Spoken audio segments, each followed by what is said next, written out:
fuluiva o ke topa ua tātou aulia mai alo maia o tala mai Samoa. E fitu se lau afe tala Amerika le tupe ua fola le sui pale mia o le malo Pakistan malana usu ngā fono. O le afa tupe aila lato me alofa mo alo mwhanau o le fio anga o whangalii e fausi ai se fale a o ngatulanga lua fau. O le whailoa inga matai ma le nu o whangalii ma le sui pale mia o lea malo malana usu ngā fono a o le itoe taliu i le mai o le fono a malo le taupulenga na whaelo ai lea me alofa. Whaalia se matai o le nuu le tō whapuna sa maulua timu o le atu nuu o Pakistan na avea mamaloe au tū i aia lātou teunga ai mo le fono ua maea. Ma o le mafuanga lea o le fia whilo i atu le usu ngā fono a lea malo a o le itu ua Samoa i le fia momoli atu o le lātou whaafitai ma whaelo atu le mea alofa o le fausio se whalea o ngā fau mo alo ma whanau o lo oa o onga le tūlanga lua a whangalii. Na whaeloa le tō whapuna sa maulua timu, ua mai au na wha mautū le mea alofa le malo, i se wheso ta inga ua mai au na wha atino le sui pale mia o Pakistan, ma la lātou ofisa, ampasa, mo Samoa.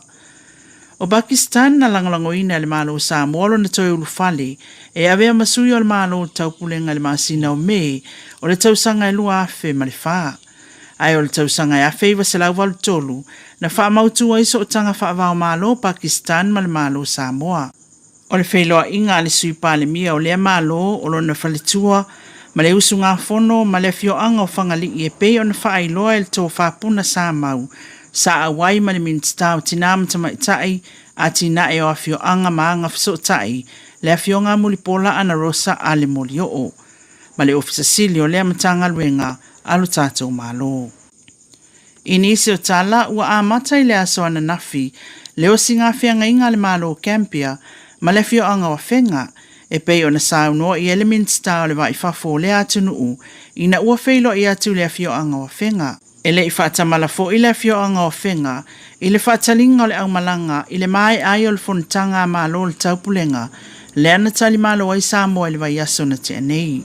Sa whaia le awa o le whiloa inga e li ma whaipule, ma sa taula mua i le sui whaipule le tū malo, i a maulolo tāwita a mosa.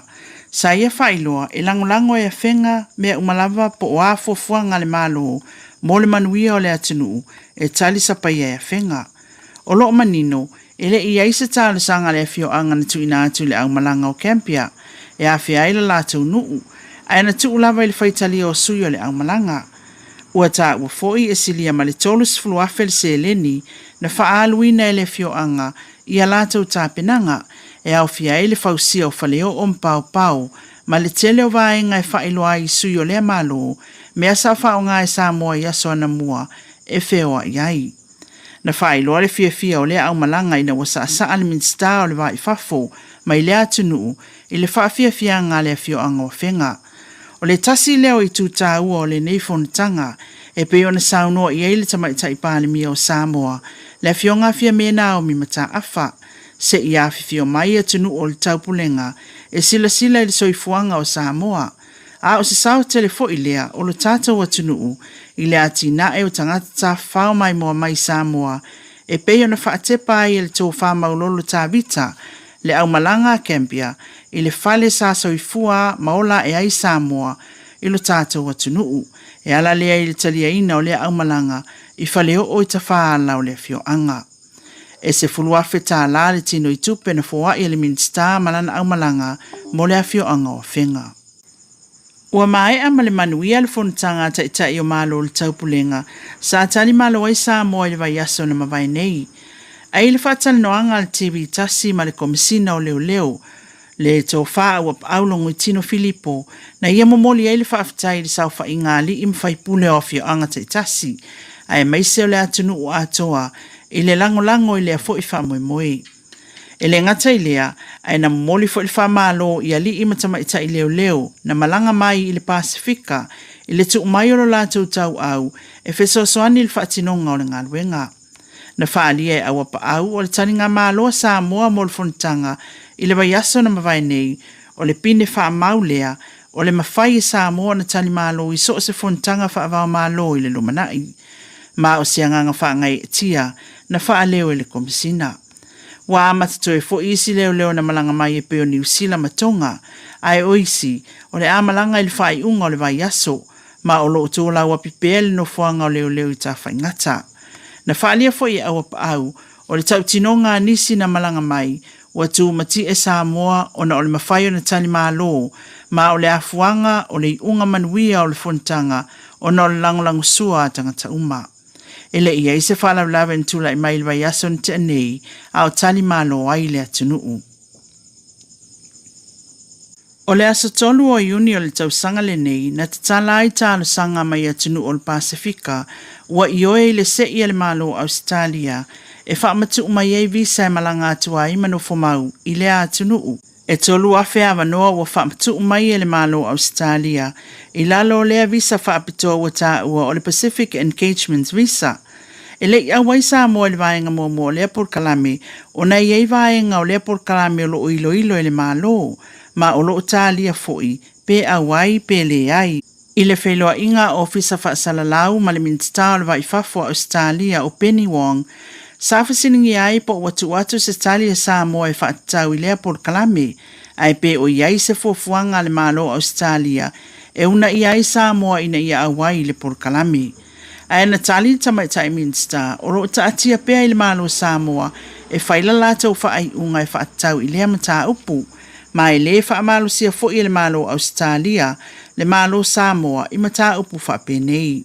Sa to e whasiningiel tamai tai minsta, pe a whai e te ena le malo Samoa le por kalame, pe whaono ye se avano e to e sila I Australia, e tu sa o atu tal sanga tangata I to tasi Samoa, pe ta ina whaali e wong, e le mawhaio na la aloa le malo Australia e whaise whaai unga whapea, ma o le por kalame foi, o lo o whaalangolango le whaai unga le malo Samoa.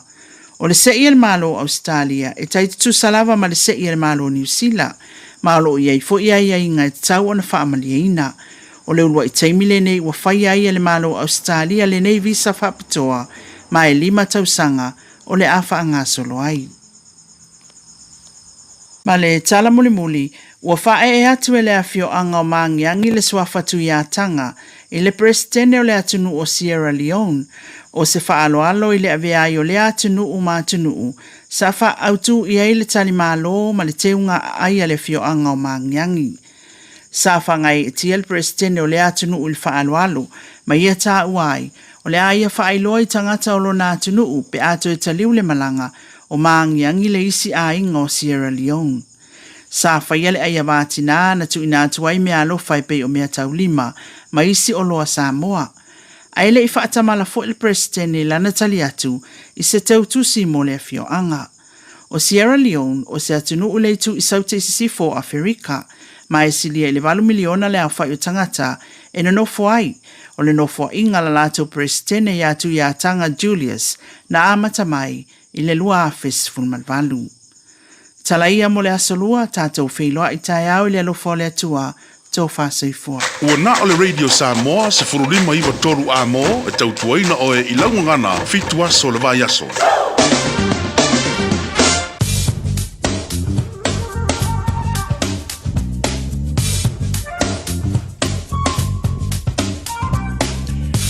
O le wingina I le tātou tala o le tau e peora o le maile official vai tau molo si la fia I le deifo o ia solua le solus fulmaliva o le dima sino ki topa lua felu fa.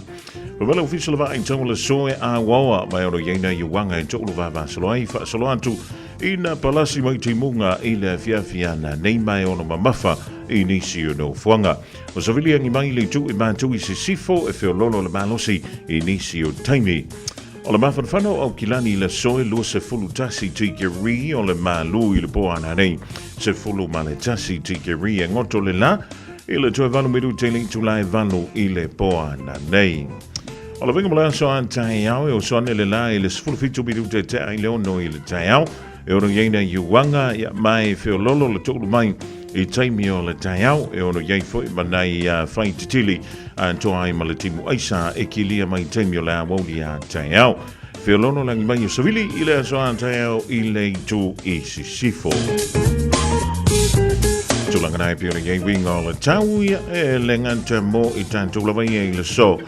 ai whapefo I leanga I antu lea I lea so antai au mo lo si la fia. Waloa le tautua le Pacific Finance ino donga tupe mo so se whamoimoe e pe o maliu whai puiponga a so whanau whainga malolonga ma so se whaalaminawe. Ai moisa le toi fui atu whanau I lea onga. Apalai nei loi le pacificfinance.co.nz pe wala au le ovalu se lau fitu whawha lua fitu. E talo sanga sau nonga tupe I le vau le 5 se lau ma le lua se fulu a whetala. E lua miru te whatali e lau tau sanga online. Ai tasili tu lai whatali e se tali. E ia inga whabitoa. Walau lo le Pacific Finance Limited I le ovalu se lau fitu whawha lua fitu. Ovalu se lau fitu whawha lua fitu. O le R-Dash Travel, o le company numera tasi le taungo fio pasese mo fe malanga inga I Samoa whapea le malanga mai I Samoa I New Zealand ei. A whea de loa I le ofisa o le R-Dash Travel, tasi valu lima Great South Road I Manarua. Pe vili mai I le telefoni tolu iwa lua o wha o o. Tolu iwa lua o wha o o mo le R-Dash Travel. Beta Drive Doctors I le taulanga whaatau I Mangele, whapea Manarua. O le vainga o so ngase pe amana o mia. E whaatino e fo I matupui pui o le whanau witi. O tupui pui le COVID is flu river, mo I lato is flu on tausanga malunga atu. Whapea matupui pui o le flu. Wala au telefoni, lua lima fitu, valu lima, iwa valu. Mo so wano e whaatino ai nei au nanga. O fisa fo maa I Mangele, I taftafane o le McDonald. A Manrewa, I taftafane o le Whaletusi po le Public Library. Beta Drive Doctors, Clinics. Masala ua e vaai I fale fo mai, po o taa vale ale fono ma e whape ane, ua nao au nanga tau soifua malolo ina ma nifo mātau te whaia. E tele le whasosoani e maua ia mātau. Whasosoani mo le ola manuia o le mawhauwhau. Polo kalame e tau fia ai le tau mawhatapaa. Whasosoani mo tina ma pepe. Whasosoani mo whaia o siaki I le fale mai. Whasosoani mo sauwanga I a inga. Whasosoani mo whanau ua hiu ma le aonga. Mo nisi whamatalanga, tanga I ane I lupenga ta whailangi www.thefono.org. Pe vala au, le ovalu selau, fono for you. Ovalu selau, tolu ono whaavalu. O le A1A Tree Care Limited, lātou te whaia au onanga nei. Teu, whamama, whangata, pe ave sea ni la au mapongati mai lo whanua. E ma whaifoi ona lātou te wina lau tonga la au matoi tatou. Wasilia mar se fulu tausanga o lana tautua. Wala au lua le A1A Tree Care Limited, le olua tasi olua o tolu ono o. Olua tasi olua o tolu ono o. Whai mea alofa I a inga mawo I Samoa, e ala I whaatawina o se hotel ta alofa voucher. E mawhai ona whaongaina mo aso ta ua whailongaina. E pei o aso whanau, whaipoiponga, pe whai malolonga mo ta whawhawa I whaiungo vai aso. Whaatau e oi New Zealand nei, ai piki e lau a inga I Samoa. Tanga I ane I le pacific40.com/hotel. Ma whaatau nei loa. Pe vala au I le o lua tasi, o valu tolu tolu, lua lua lua tolu. O lua tasi, o valu tolu tolu, lua lua lua tolu. O esi la fia e iwa te si male tolu wha miliona ta la le se leni ale UTOS ua toe whaasafua atu I ona sui whai unite I le lua o lua wha. Whai sau teo ngā tupe e teo wha whainga luenga ai lau se leni ina ia vave whautau nuu se wha moe moe ta ua a lau a inga wha pe e ka le sia. Wha o ngā au nanga le ANZ po le talofa voucher, le M ta la, ma le My Cash e ala I le Click X. Wha afso tai mai le ono valulima lua ono iwa wha iwa, le www.utos.ws, po le emaili o le info@utos.ws, po le Facebook, le UTOS, le wha putu ngā tupe teo wha whainga luenga o le mawaenga tau sia Samoa, teo wha whainga luenga e mātou lau seleni, ai sele e oe le manuia. O e sa uni malanga I Samoa I whainga malolonga ma tawhaunga le kirisimasi ma le tausanga fo. Ma le tua loa le Moana Rentals, ma ua so se tu ai ngā tawale e talawhia ngai ma so se mana onga. O lo wha ngā solo fo I lana wha abitoa e se 5% pa ua I le tongi o tawale. Pa tasi ai ma le sei I le whai unga o le masina. E awheta la Samoa mo I lātou e fitu pesiri atu aso e whao ngai nai tātou tawale I le masina o November. Mo nisi whamatalanga wala au le Pacific Easy I le ovalu se lau o tasi ono. Po le lua fitu ono fitu iwa fitu wha, po le lua fitu ono fitu iwa valu wha. Pe asiasi le api o fōlinga a le Moana Rentals, pe emaili le info@moanarentals.com. Moana Rentals o laupa anga e taitoloina oe a oe malanga asiasi I Samoa. Are you at a crossroads and not sure where to go? Thinking about studying or getting a new job but not sure where to start? OCA can help you get on the right track with new skills and confidence. Our Ignition Work and Study Skills program includes 4 weeks of full-time study and up to 12 weeks of additional support. To find out more or to apply, head over to go.oca.nz/ignition. Oceania Career Academy. Your future starts here. Talofa o au waleni o se electrical inspector Samoa tolsu lima tausaga tautua ma o resta leina fo'i mo le waina o lo mota falsa fatfaigaluega fa'apeli peina o vaivela ma o gaumu falau mai lo waleni o le amos electrical i le olua fitu lua ona tolu ona fitu ona lua olua fitu lua ona tolu ona fitu ona lua. O le Casa Beds and Appliances, o le tali o umanaonga, i o loa e whaatotonga ailo mauta, ini tau le lei, toi anangata, e mawai moenga ngao si tutona New Zealand, whaapea se tino fōa o le potumalo lo, laulau aimano fōa, TV, la au pese, usa aisa, masini tā lava, telefoni fe aveai, maisi. A whiu ane loa i le whawhituwha Great North Road o tau, po le tolo fituiva Great North Road i Henderson, le Casa Beds and Appliances, telefoni o valu se lau, lua 5 o valu se lau, lua 5 O le A1A Tree Care Limited, lātou te whaia au aunanga nei, teu, whamama, whangata, te ave sea ni la au mapongati mai lo whanua, e ma whai fo na lātou te wina lau tonga la au matoi tatou. Wasilia mar se fulu tausanga o lana tautua, wala au lua le A1A Tree Care Limited, le olua tasi o lua o tolu ono o. Olua tasi o lua o tolu ono o. Tasi lima I vatolu amo. Radio Samoa.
Su fu mali na le ve pese le colisio vai maunga ma le pese tuaina le ba tulua o fa ngoina le pese fia ni ina o maua ni fa manuianga ia pe o maua foi ia ni fa le ton tanto te fesila fa yang le divangola woli le lo famalanga le le tola so lua le dia so los fruiva o le ba sino topa lua afe lua fa ma lole o sai ma no foi e le fa ma lo si juta manga wenga pe o ga party ai lo o topa ia e ma lo o toma malu na mai le long weekend o ani mesa e pisiai ia o foi dia o fofo nga sa fenga ye talo sia na fa yo le fa to wina Male maruia ewi o le sa fai matau fa timu mai ia le aso malo lo le leipa dei le aso ana nafi.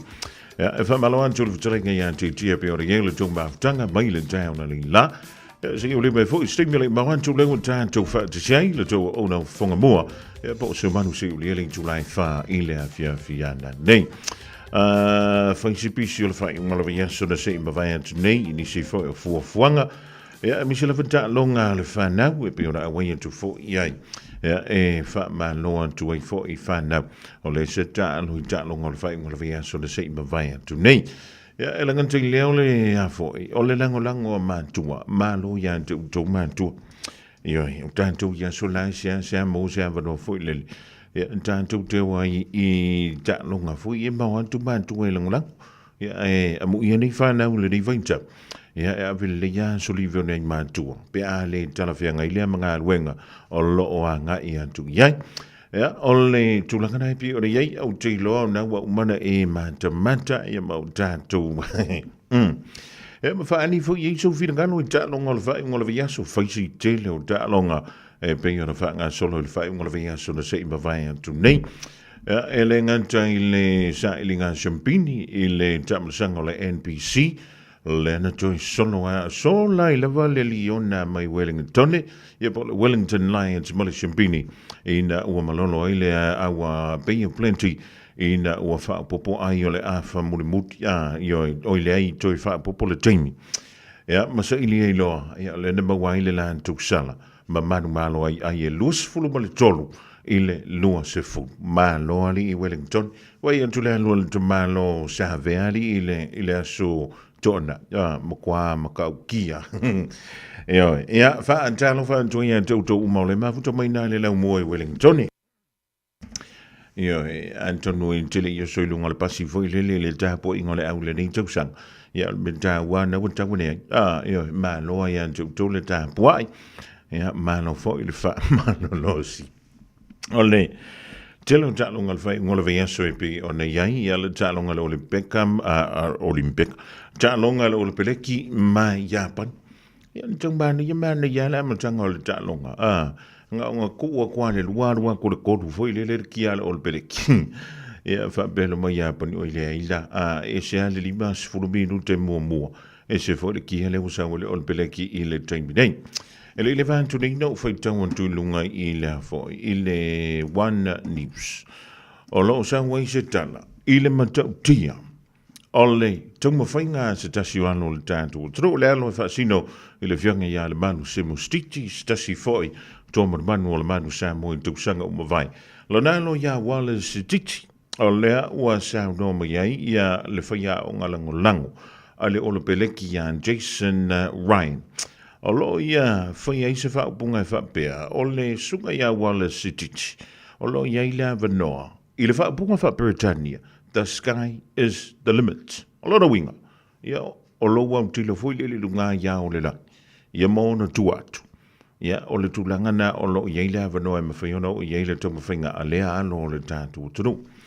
Matau tia, ia mai fa malo to ia Wallace I lona tula I mai I to ton wala awal ol bleki ia mana tuale tengile na fa yele fa nga filfilinga ai piki Wallace ai le piki ale li o Hoskins tutu te le foni fa mtlanga sa va bele on sa wa ilunga ile mda pulena ia pinta o le ala wa tanto wa e sila mo tanto mai mo ia ole etelela na ole isi singa isi singa foi le ngante kai mi ole skalambo a ole kai mi break kai le laina awa ole mena ta wai le tanga tai lunga le malai e te tau nā watu break le line ia po le advantage line le mawhai ona so poli ai le tū a le si au ta alo ia wai le au ngāni me voi le le waku luma kaia saunda ko i kua ala waku i luma a mai i kua ala waku i luma sau i kua e mo o mia le tangata e mawhai ona ia le watu break ia le advantage line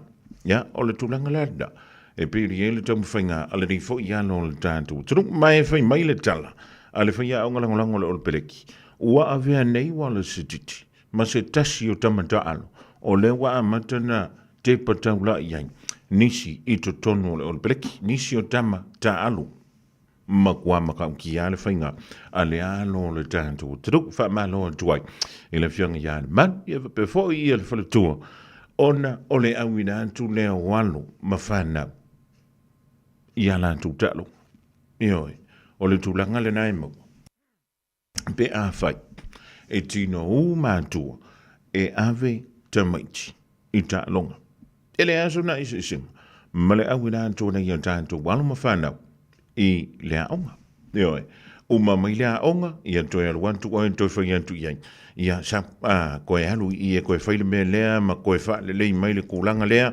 ia ona e sa waila ia lea ua hati liai ona alu i luma ia lau tama whai ai ia o whaakasi ala mea ngailu o haia me lua lau ke whai agua o le aonga male ta longa e ala le ta ua le mta upule le teimile ona ai eise wha le tonu o leo langa ta aloa nei a tātou walo ma whanau a o la iai se mea e tua iai o la ana me tua iai tua i lona to mai malo nanga wa lea na maua mai te tonu o lea onga o nisi fo i lao tamiti o le to angai meni o tānonga o le makua le iai kongo lea onga o e tau mi iai na e le nganta o lai tina ue whaiana mea onga a e makua ki ngō ufo i e whaila na tāleni e pei ona ia maua ia e wha malo atua ia tau tau mātua malava o le whaiala ngā ruenga lea mai lava i lea sunga fua se ia o ila sto na o nisi tengi walu wantu wai foi mala tātua susa ia ona o le tau walo lo whaia o tau walo ma whanau pagua o lea a wale ngalo bua muarvi inga male whau tangi lea na le malosi ia male tale ni mani mea o molo o tātou ai ia ona tātou wala ia le ka kowo i sisifo ka kowo i sasa ia ka kowo i konga mamaku ala wa umarvi inga lutoina ia ona tātou o maila ia le ile ta longa ale tātou toa samo le asau sila o le asau mai mo ia tamu whainga alo ma tamu whana wale tātou tunu ia o le rangi ante o le tak ia o le fo i ante ua uia maa fauwhanga ai maratua o le talonga mo muana le tātou toa. No wha mo titilo iei ai o le talonga ma wha maunga foilele. E tele atu ai o le toa samo o le na maua i le awha muli muli. O lona winga, o lai te le avano e iei le toi swinga la titi ma toi wha le leia. Nai vaenga la iti mo le talonga muli muli po le talonga lona lua a le toa samo ma le awa ingilani i le wha i unga o le nei a vayasu. O lona winga, o lala atoe a hauli ia matoi iloilo, po anai me la inti e na wha le ton. Ia, no whaitau tu fo i nisi whamtanga wha mei o le lau whari ia ama, ia tātou maratu fo. Mo le alu kako wha ngau le mari e mengi o lau whari. Ia, e whai a le lau whari le tā longa ma whai lana wha i unga. Uma funga whai, e ma whai ona amatu tātou whirangano mulimu. Ai le sui ai lau, le unga o le tā longa lora winga. Na pangwana me ma whai na whai le tātou ap. Ole toi tau mo whai lea e wha le leiati nei vaenga lai ti e pei ona wha le tonu. Ia ona o mai ila ia lea i le ta longa o lea fo. O le ta longa o le o le liki la i le vaa lea ho New Zealand ma Australia. Mana ia fo i le whidaunga o lea ta longa i lea sana sei ma vai antu nei. Ia e ui la vala ina te lele suinga na iaile au New Zealand. Ia pita iani. Le ia whaia singa malo si pe makuala i kikia kole riki au se talia. Eo ina matua i maa neia i ale whinaunga o le talonga. Ia e makua ke le ale le avano foilele. E te tawaina toi si iti antu i lunga. Ia, o te lelo pena e maua le avano e te matamata i le talonga le neti pono i le whai unga le veiasu. Ai whea kula ukan. E reo au skakangi ki pono. ai o te whai antu i le si itia le si itia i le temine i le ta alo te maita i New Zealand. O te le te pe a umane le asolulu a sau nei pe a tātu o lia po le aso antai au. Ta alo ai ma le Diamonds a Australia. Ai toi manu malo fo i New Zealand. O le winga o la utala. Tolu so o ngā o le fo ua manu malo ai i le Silver Ferns. I le ipu o whai ngoi na o le Constellation Cup. E pe o le whai i tu sanga te tasi. I le vāle o le Silver Ferns. Ia ma le Diamonds a Australia. O le teimi mua la i le aso sāna si ma vai antoni. Teimi mua lea i le tala wha asolopito o le tālonga lea. Ua manu malo ai i le Silver Ferns. I lau ele o Australia. Eo, o le menga le ilmo le whaalongo le te mile whai i whaatalananga fui. Ka kei loa ko ingai ka mai mea. O le mātango fia ia. Taimi mua manu māloi. Ea le afo. Le Silver Ferns i lau ele o Australia. Ea manutu. Toi tasile ta alonga le whai. Ai whai a fo i Australia. Pe mālo, pe whai a ina le Silver Ferns. Ia au matu sia ele au le i le timilitei. Tala wha asolopito o la tau le au mua ua Champini i lau ele o Australia i le Constellation Cup. Ele na le pau ele o Champini i le Silver Ferns. Wha alua ni Champini i lau ele lava ia o New Zealand. Nei, alona winga, ua wha antolu ai nei o na Champini i le Silver Ferns i le Constellation Cup. Koa maanga iaranga mea. Isi fu ia loka fia whane ali fu. Pe anga vai o le mokwa maanga ia. Pe whaia inga arenga maanga ia kau mwhai ma le whina. O le ale menga ke pole fu e koe. E koe oso fo le masinga ma whiku. 24 hours a day, 7 days a week. Radio Samoa streaming live on www.radiosamoa.co.nz. Whao tātou musika le rea wauli asia tuai le tautua malaunanga a le jimara wholesale orders. Whaatalawanti tautua umale mafuto mai le rivaingo leso e le ngati tono New Zealand e whaapea i antuno e mamau malo le whai o le whaiva malo le tau antai Timothy K. Akeripa ma le vai whamai masiofo awo alawa ka ungu le masiofo i pelekangia Beolela susuluma Ayo folina ata sineleva ai O te taua tuile sunei ave o e fai mose Suine o mana tunei sunga ilula lele E o fai o manga sala o se avenga ua mama Ilata ua mafutanga Tilo tanga taipena e tele ne te mane ese o ele pelele mapaina ese O e hola uma siofo Ya so fai so Sungai au maya yelo noto Ileti o fo ile poto O e hola uma siofo Ya so fai so Se uana unau ia ile noto Lau ile tu sape fale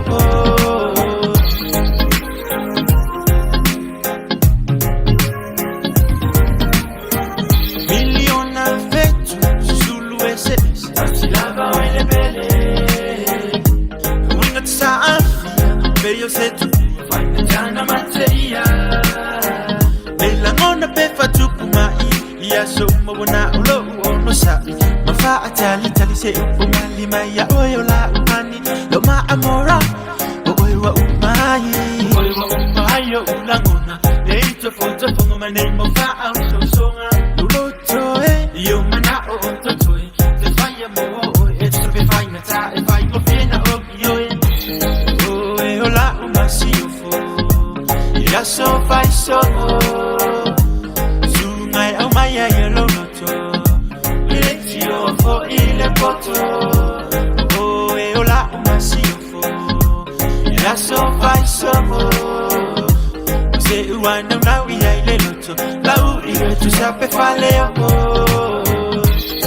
Lo masiofo Lo masiofo Lo masiofo lo fale na ua e matino Le fifa ya luma o uso Le ne ya lo fasa awina mailunga Oyo la wangel me le te fa alunga Maybe it's a baya tu wana ola valmasio for fandel bellero sione yanga ole masina ole fetua susulu manaya ole guitarra malio oe of the fatu saina o se vai malu o sa vai tu fantasita ua ia yesu bebe se fifia o angelu a wale lo fa uamu personality alone light up the room just one kiss alone that make me a go boom oh e ola umasio fo ya so fai so sungai au maya yelo noto etio fo ile koto oh e ola umasio fo ya so fai so se uana na ia ile noto la u tu sabe fale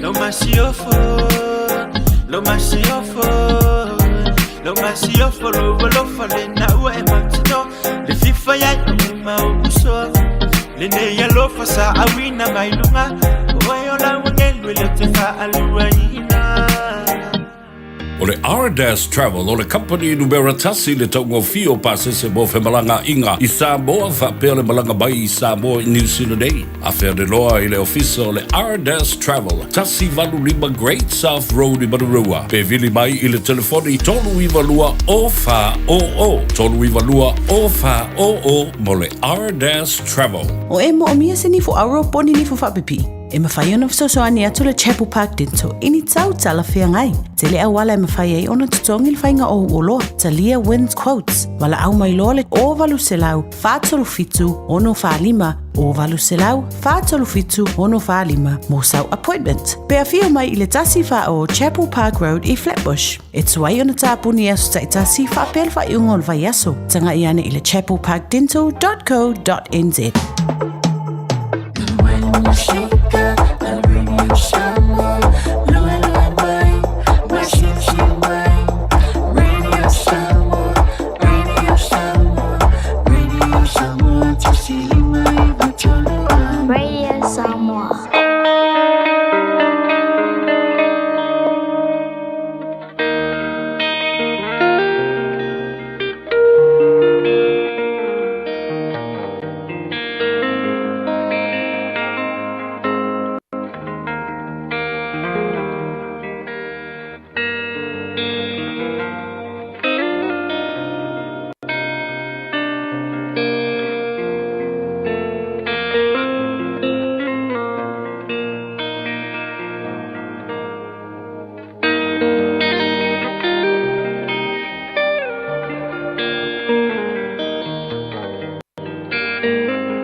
te whatalo.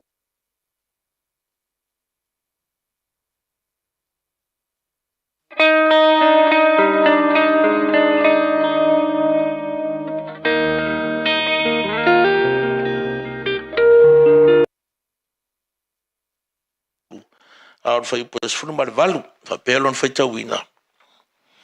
Lau fana ue, aone tata walo lo fata ole upu marangutu. Ale amio mar famaoni. Dear children, let's not merely say that we love each other, but let us show the truth by our actions. Le rutau mo tato.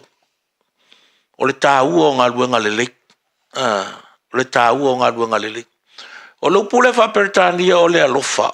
Le whapertania tato o le love. It's just a noun. It's a verb. E le ngā o se nauna. O le nauna o le me whailo na tino. Po le me whailo na tino pe a whaatino. Wa e le mea ngai ta o le abstract noun. O le nauna ngā e leiso na tino. Ai ma whai o na maua no na tino. Pe a whaatino. Pe o le mele o le savili. E leise king o le savili. Ai a palalasi lalo ia la au ma mea umai le malosi le makangi. O ka koirola ia. O le makangi le mea ngā fa penga fo ila le mele o le alofa. E le na o le upu me o ke alofa ia oe. O lo alofa ia oe. se ua lofa ka lofa. Ai ka kauanga whakingo, me langa whai mai e, i le defininga o le upula le lofa.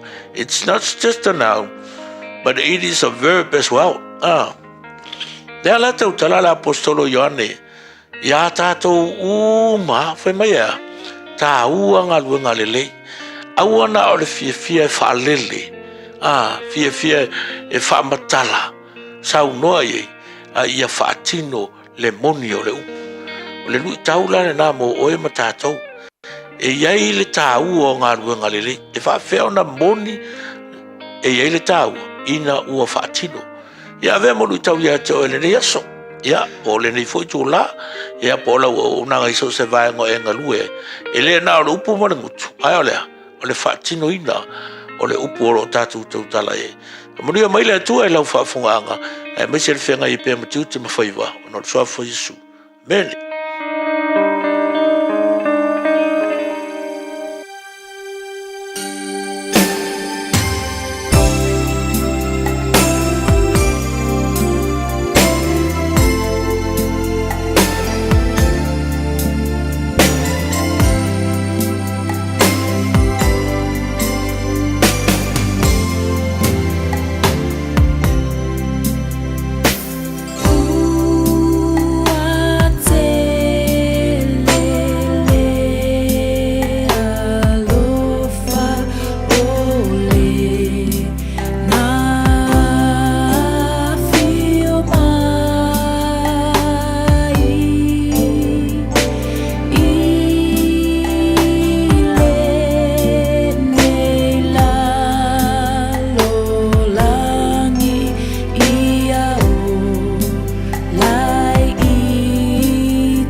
Se whakamani dao jewel tolo tui tamba ma lona tuangani a vania toloa.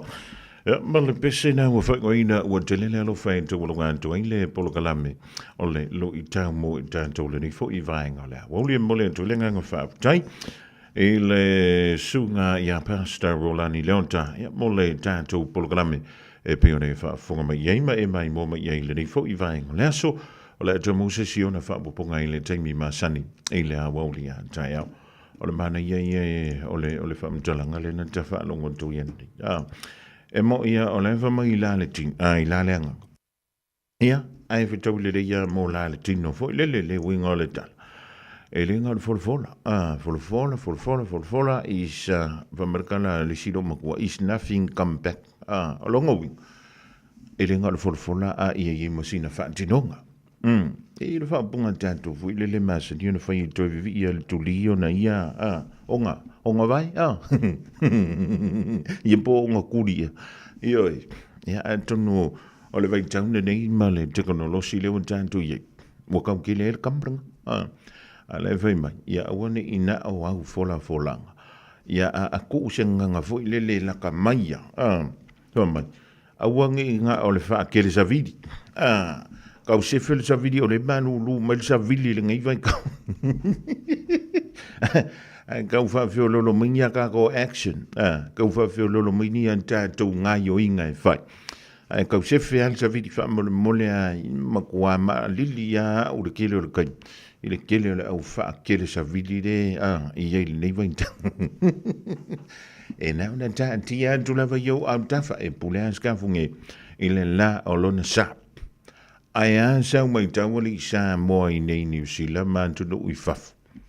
I le talinga ma loa sa moa. I le fontanga le vutoa umantu nei. Lea sau mai moa. Lea sau sila antu wai ianta. Ioi. Ia si whi iska ko kalapea umanta antu telefo. I le tu lai tasi. Le wasau di mei le sunga. Ia si yuli malaurifi. Neo Castigialo.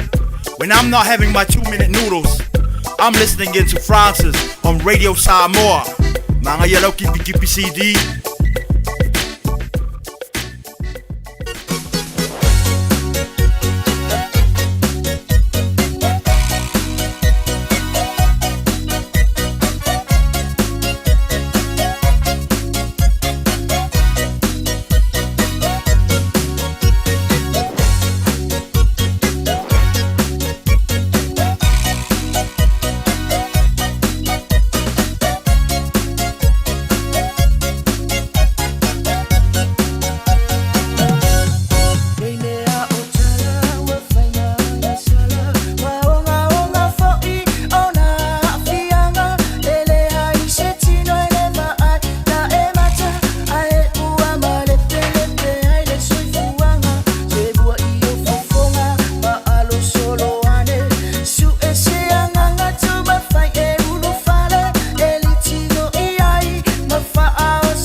for fongo ya fa ta fa fo ta po inga le tulu ni o le tala ni mo lo fa fongo mai tala tumo fa dia el tamao Aiden sa ngala o tala sa alfanga ye le li wo fa mania e fa sioti o ia e pepelo fa dia bani me mo sa mo na tulu le tula fongo to fa office si chen sa mo ta longa fa o popo se titi ma se vele quero se le lei le All Blacks fa fongo mai fa lo tuli no ni tala o le tamao Aiden sa ngala le sa pano le ola ina o mai ona ye nuinga se apa pia sa sui le pauta fasai no le myth sai valiam o famtalanga sa alo yai ia hemajit Jimmy Kalon if a pea ina tele ai lava se pauta fasai no le myth ilo no langa toa e pepelo Kalon sa fa maundia le monio le morianga fa se tanga pai valea le sa foreigner vas to line ele fa mas no maunu e o kilani ele so tanga mo le fano o le ola o Aiden sa ngala o le tau le luso testau sanga sa panolo nola ina o inu mia se apapia e o normalo nei loa ua maana sui e pauta fasai no le myth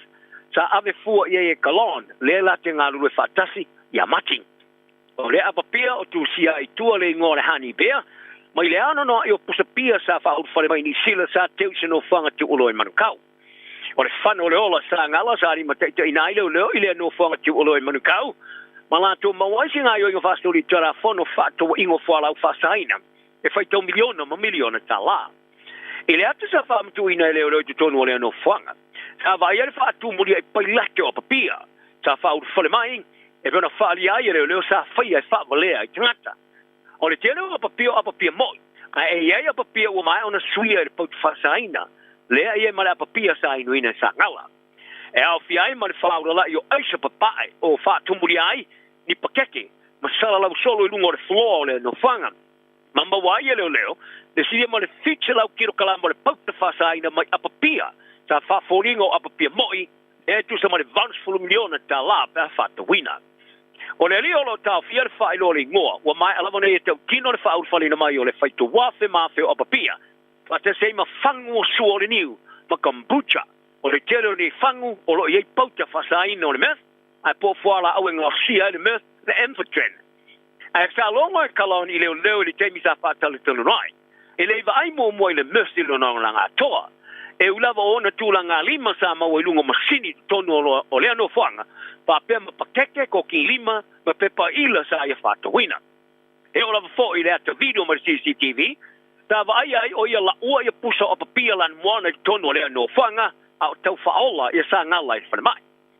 o le tamao sa ngala ia maa sa ngala o te whailau ngai Hutt Valley Wellingtoni sa ia whaari aina lo minga le Herald o Kalon sa tau mawhai e pipelo ina ia sauma iai mai e tāwai o ia sa mawhai le whano le ola o Natali ai uilea sa whaari e maa sa ngala wa mai alavona ia wha maa ngaloina ia Kalon ai nante le wha ngaloina le mesta i whaia wa longa i fo ia maa i le Herald o Aiden o le tau sanga neista tu e whale aile no whanga o le fita ni sila i Waiouru e bona moe miti ai e pitai na i lore tau lau o na miti ai wa sauni lo na inga wha i loro na mawha manatu i le masin fau. Wa wha i lore pani mia talo e neo sa mo tu le pasai le maria le ngoi lo na nganga wha kai whai pula le green stand out i ono. I lo na toe a sialo le tula fono tau wha ofi mo le toe wha po o si chen. Sa ave sea le tula fono o si chen i sa mo i sifo le ape i tala uwas ma le lua. Ai uidea wala ngai tula e pātu ngalunga e winga i tūtu unga o le tūla fono to wha ofi. Ma se tūla ngā a fia e iele a mana ia o le lau tere o ainga. O le tūla fono to wha ofi sa pāsiel pai taunga wha lua e lau au tasi ai o whai pura le pāre mene le vaso mai. O le tūla fono to wha ofi e tu yono o le atu e wha po i eisi tini i sila. I tangata sa whana nau maso i koi sa mo i sifo. I vau le a whaiv sa lau ruso wha, ma le a whaiv sa lau whas marima. A whai a pāsiel a vema tūla fono ta mau. Se unga o ieri wha mue mue ngore a iai. O la mauti no ailoa o i la tau sa whana nau le vai temi sa ave se o la tau si seni ali tūla fono. O le a whaiv sa lau smole lua. O la au kometi ona tue mau o la tau si seni i usila. O le Pātia le National sa mua te te e le tūla fono tau whaofi. Ma te te e ai le whaitonga mo mua. Ai ave i ele longa le whaitonga e lua. Ina o tue whaia e teu taunga. O whanau mau i la tau e tupunga mai i tangata sa whana nau le vai temi. I le sa o fia i nesi tini. La rea tu e palele Johnny Sira Pasifika. O le atu la fono to whaofi. E mo mia le whalau te le atu ia inga oma o i la tau sa fiai. O no i tu tau e sa mua maana nganu. O le whalango lango le a inga lau tele. le tau fai mai ma tom whanau. O tule e pasa a wai mai li tau a whianga mua le tau sanga e whaia i au kila ni nei ai ulai, le sa whaia e foi malana tau sanga. O se leo si nia sa tua ia de whaia o se talanoanga i ni a mionga whaungali i lunga o wala so ta inga lau tele, o se teine titi e na o se fululu tau sanga. Ma le whaasa o ina olo nata, e le eise o fulunga ua manao e tau fia le whaala te le ino nei ngoa. Le buke aia na maango tala ali sta, o reari leo, o lo tau fia le whaala te le ino nei ngoa, o lo ia whawhitia mo liango ni so ta inga le ma se teine titi, ma le umia ino se ata e le talia ina. O rana mata upu sa wala wina na whamas no whai tumalo ia se tema. Le sa whali aia le ni whamasino Judge Paul Murray, o le leo sa tua ia le whaonga ino le upenga Snapchat, e whawhisuia e ei a vea i omi, ma le teine titi nate le lo ina. Whali aia le ni whamasino, o lo tua ia leo, o le ari sa tali noa mo se whiusua inga whaungani, ma le teine titi. Sa la fui natu le teine titi lo nata e leise o fuilunga i le ari leo. Sa o foi, o leo penga al Snapchat, sa o komekti, o na tapeina nei avea i omi le mai au se kone. A o le leo, o lo tua ia, i lona whaasau ino le ata o le teine titi, e le eiso na o fuilunga, o le la talanoanga i lunga o le telefoni. Wharia whamasino Mari, o le talanoanga ma le ata sa maua ina wasu ina leo le telefoni ale ari i le teimi, sa su e seisi ma ta opu e este magai. Wharia le loia tula i mo leo, Julie Ann Kincaid, KC, o le whatanga ina o le au whaili pote e whai loa le ngoa, o le a ma foi se tūlanga matau tio le matiai o ia, o no le tūlanga le o iai, no ola malo loina. O le sui komisina o leo Tania Kura, whiwhilia nei le tofinga maulunga mo le temi nei, a whaawawana sa ia le whainga malo o iei nei, seisi komisina fō. O le komisina o iei nei Andrew Costa, o le aste puese ma le tofinga ma le masina fō. Ma vave mai aila na taimi le tofinga ai toi ora masino toe. O Miss Kura o whiwhilia tau a vere tofinga mo le se funma le rua masina, e beona fola ia le ministau leo Mark Mitchell. Ma ua vea ai Miss Kura, ma se uruai tamai ta e whiwhilia i le tofinga maulunga le matanga ruanga o leo i New Zealand name. Ia taro talonga e whai mai o le ua mea e wha mai o le isi ua mea. E whoringa mai o le tūranga le naurus fo e te tō lua, o i nei wala se titi ma aris ta vea. Au tāpena atu le All Blacks mo talo whai tūri te tele tolu i Europa. O le after ia i le All Blacks ma ingalani Twickenham e whai ngore vaso nei.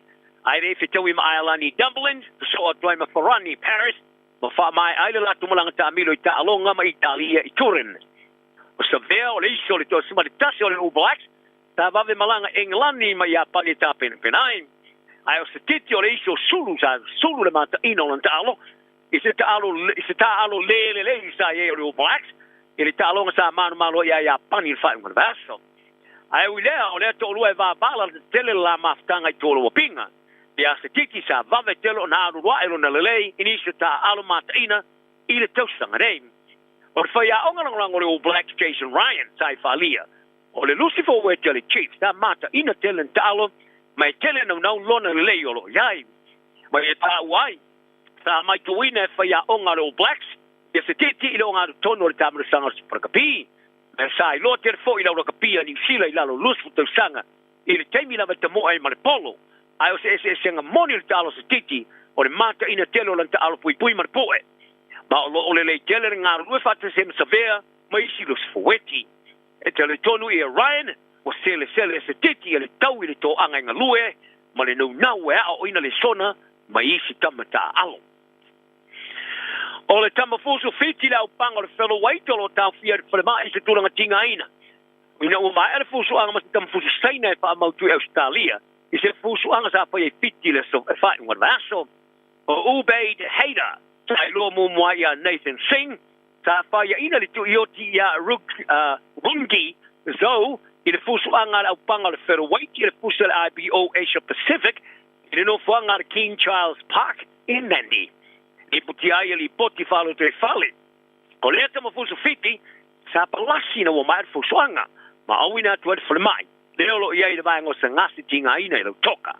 Sa riputi ai le vaengo whasalalonga fiti ale FBC. Sa I longa na matua I la vea I le tino o heina, ma I tu I e shao. I le tamarsa ngā toa. Ta wai o le lisa whalau te ringa le fusuanga Freddie Jan. Ma le malo whaalolongi au tua le fusuanga ma le sui mo le All Black, Sonny Bill Williams. Sa hafia i haida i le whalemai i le mai ai o le fusuanga. E risa ma le riputi le Fiji Times, o le tama fusu a fia le whai ai. Ma le na pūlenga o e wha mo e wha matuina wha matalanga, i rona tūlanga o ye nei.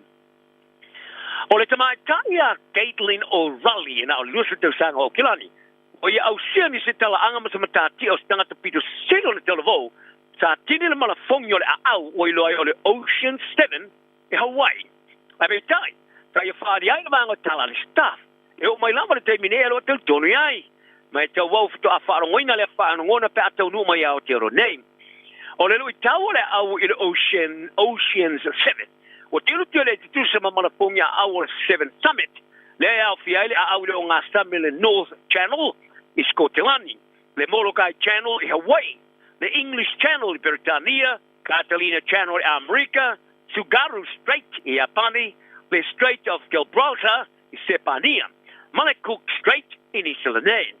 E na le tōsu whātanga ta irarolangi atoa. Sa mawhai o nau sia lelu i tau le au le mamao o ngā sami i a O'Reilly. O le isi muli nei lea o i au sia ma wā tōni i el tosu malima. Ma o ia fos nā se tamai tai pito sinol te alevou o au sia lea tūlanga mawae i le na o le lua sanga. Ka ia tala no ai le sta mai awai. I na ufatoa mai ala na au mwhari ai o matua e vai lava.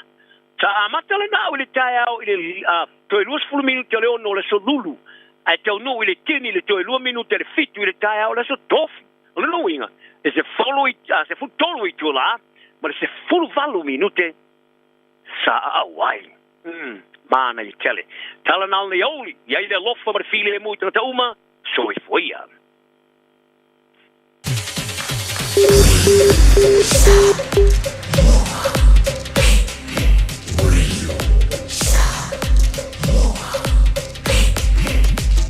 Tasi limo i votu.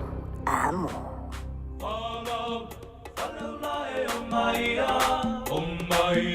Oh my tato, oh, se i tato falogo, i upu ole malo, olo o tau falo, oh, fale ulae oh my tato, oh, se i tato falogo, i upu ole malo, olo o tau falo,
Tau fe ai le tu aloa, ai le ange pala ai i le moa.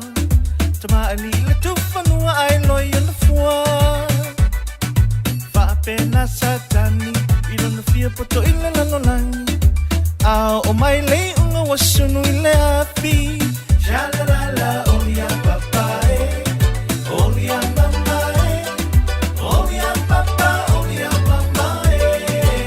Shalalala olia papae. Olia mamae, olia papa, olia mamae.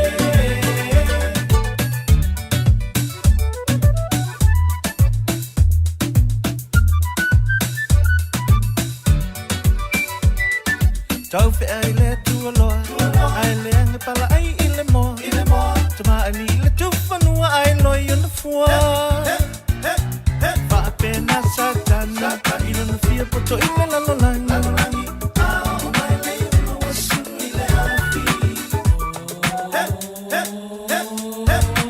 Shalalala olia papae, olia mamae, olia papa, olia mamae. Shalalala olia papae, olia mamae, olia papa, olia mamae.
Se whakamalina le whitu lima i le rivaengo lea wauli ma le pese ia i le antuoloa e le anga e pala ai le moa. E langa te leo le RSA ma le whantunga whale ulai e pe ona vai antu e foi o tātou polgala me whanga. Solo, o le ina i ngā ngwenga la inti o lo whanga solo te minei wa tau sui ele titi e le tātou polgala me le rivaengo lea wauli e leo swinga tele. Ya lo ini ngā luenga o lo whaatino lau in siria wana wale wha leo le awidantu o anta tu wha salonga. Ya mole wha whonganga fo i o lo tau pa ia ma lo tau malu le nganta i tono di sila wha pe fo i so sen tunu o le lano langi. Wa mtayantu le sunga ya se uli mlau leifi mo anta tu tala e peore wha whonga tia i le rivaeng o le awoli ya pole i tulain tasi fo i a whaina e misia a wente pole o le am whaiona e toi wha whonga iai i le tula e lua i le awoli. Nei, antonu e afo, e se taimi le nei awoli, ona te talantu e leo le tātu le na pio le eila usili le na tu inatu. Ia walawa ia londo fusila fia fo o mea lo tutupu ia, ma mea o lo o tula i mai tutonu o le tātu utru. Ai tasi le afo, e tasi le tala le na ufeitau antu e ana nei. Ia, o le fo ie, ngā pāti ai se tasi o tina. Sa wha pelea ona fo. Ona te tongi lana ti posi. Ile mele ta ua o le wha le leia. O whale ta ele se tu lau le wha fonga anga le turu. O le tina e sua whaia Joanne Tate. o le fa pe mai le fa mtalanga sa ia tutongi ina se tiposi e fa fetala ile li e swafa ia Craig Redden ina ia fa pe le ona toi fa fo winai ia lona ia po lana faleta ele pita ina mai ale tausanga anto ele ila fa masanga lueng le tala vo ile le mas ko fa longa ko isamo makwale pa o ase samala pe koso se ili pe koso se fua ia pe kusifu se pinga ia o le tulanga nana ye totongi le tiposi aile ai se ngā luenga na whaia makua maka ukia o le koe ngā me whapeni ia o le wha meile wha mtulanga i o i lato le sa tau mawhai e haia mai e wha umaina ia le ngā luenga ia sa le mawhaia leo na wha tau na wina ia o le marienga sa ye e fitu a whetala ia le tau o le ngā luenga peitai ia na sila fia mo tantoilo o le tele o mene i o ngā luenga ai le amataina foile e te tawana i se ti posi ia o sio ngā ponga foila lea o le mele ka ora ki posi ua ave ki posi e ski ngārea ai uma le lira kausanga li se ngā luenga e whai io ia le le wha pe mai ele tala o le ala le ngā luenga ale mele ta o le tribunal e whai ia e se fo ia le fo le fa mtala ina o me tutupu mai o ile tulanga i pe o le yang ia wa fiul tina e fa tati avelo malanta sanga i o le tribunal ia o le fa mai le fa mtala ele i o antu tanga tale so fa ia Craig i o le tribunal ia ma fa pele ona tula i mai se fa mtala ngai fa pe ia na fa tulu ina i leo le li ile nei e toi tutongi antoa ia le tupel tinani tolu wafe valselau limas fulu tala pita ele i fai ala vai ngeiri ia lea ngā yoinga ia po le toi tongina lea o le seleni ia lea fo ia tida e pei ona o ta ua ona ngā ia leo tinani i le fa msidonga fa i tu malo ale lan tau pi tunu ia masa fa pelea ona i tutongina ia le meta o le financial assessment ia o le fa me le fa mtalanga i le teimilia o lana matau e fa fo o le mele ka o le complete maintenance limited ia po le kampangia le ride ia masa fa pelea ona ave seina le company mai le sitala o company tutono New Zealand ia masa fa pelea ona ave le nei ia le se le ni nei tu ina tu polan tipos ma tu sa o lana account ai le o le tu stupe alana company fa fale le fa ia le tu fa lengo menu fa tai ia ona alwa ila vale o le mata ma u fa pe mai ai malefo fa mtalanga al tinani mo le lo po le ale me o le afa ia ona on tuila ilo el porkala me fu ile le fea ko ma su ele mata pule wa stasini o porkala me tono le tudule e se le tau porkala me lungo le tv tas antonu nasa e mai mo pena tanto manta matai fo ona makwa maka kia so o le tulanga la pe ona o tiele mata pule o le ele ye se tulanga ua mawai se vai fo ia po se tulanga voile ua fa mali e naile o le sa fai naile ni fo ia fa fita o le winga o le fa mtalanga ai toi fa awa watu pe a mai ia le porokala me o le ai toleola o le winga o le fa mtalanga ia e mala lele i le company po se tangata tu sa lava pe te lua masani. Aua e te se tia ngofie. I le malu. O le taitai au. Po ona lau fofonga manta anta. Aua nge i e se e kia. Ia su e se tangata. E malama. I se mea o le a e sainia. Ma aua fo i te avesa tino i tupe te leva apea. E o antu le wha afe, toru afe, lua afe pe, afe tala. O le makwa ke leo le ngā sili. Awa I te avea, pe awhai, e te leo mautino. Ia le tangata po le company, le la whaia, ia la ngā wenga. E le leile sili, I whanau, mātu tua na wa iei le tomai, male anga wa. Awa tupu vo ia tātou. E whio lolo vo ianga I au kau poe. Lea toi whaavlei na lava nei o tātou tangata. E misa lava nei o tātou mātua mātutua. E leo iei le mālamalama anga.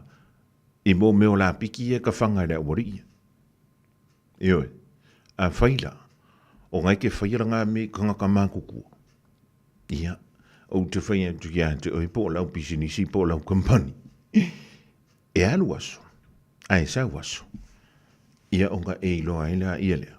E le lau mea nā sāwha. Ia e wha lo foi le on sa. I ta māma tina. O le mau o lāntou selen.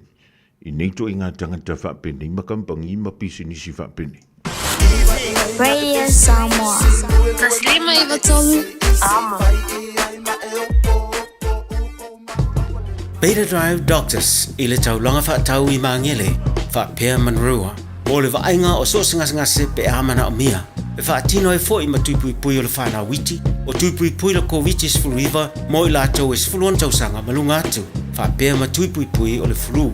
Pala au telefoni. 255 85 valu. Mo so wanoe whaatino ai nei au nanga. O fisa fo mai I mangele I taftafane o le McDonald. Amanrewa I taftafane o le Whaletusi po le Public Library. Beta Drive Doctors Clinics.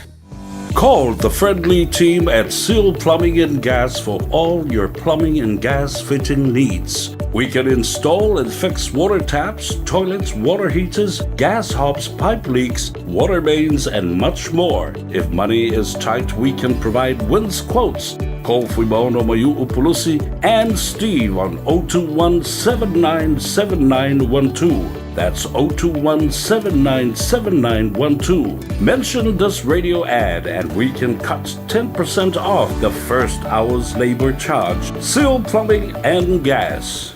Radio Samoa. Taslima I Vatolu. Amo. Bread of life sent down from glory.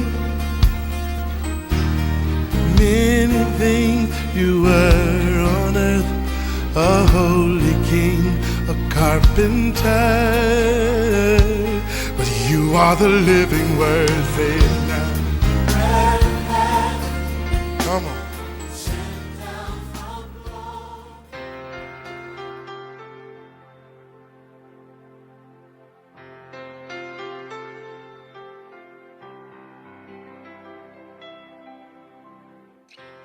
O te whawhiloa I tātou atunuu I le amatanga whoi le nei vai aso mai tātou porkalame masani le nei o le a reto leola a lor soifua manuia. O le Lukas fulfitu o le whaiunga le whaiupe sa fulu iei whaupunga Jesu I whapea o au auna le au ngā I mātou nei awa o mea tatau o na mātou whai o mea ia ua mātou whaia. A le upu mo o le aso le nei whaautuina whapea o tātou o au auna le au ngā I tātou. Whai mai Jesu, a maea o na outou whaia o se mea, I outou whapea ane o au auna le au ngā I mātou. A wafoi, o mea ia ua mātou whaia, o ukaku whaia, o mea lava e te tau o na tātou whaia. Lona winga, so se mea le lei, ma so se ngā luenga le lei tātou te whaia, o ngā luenga ia po tiute, ua uma ona asaina le tua pe to fia I tātou le tua tātou te whaia. Lona winga I le o ngā luenga le lei uma lava e le moso tātou vi inga ai li unga le aso ia mawalunga le vi inga le tua wana tuina mai le ngā luenga ia te tātou te whaia. Pato a mai atu nei ale tali ngā mālo tātou tunu se tali ngā mālo matango tele.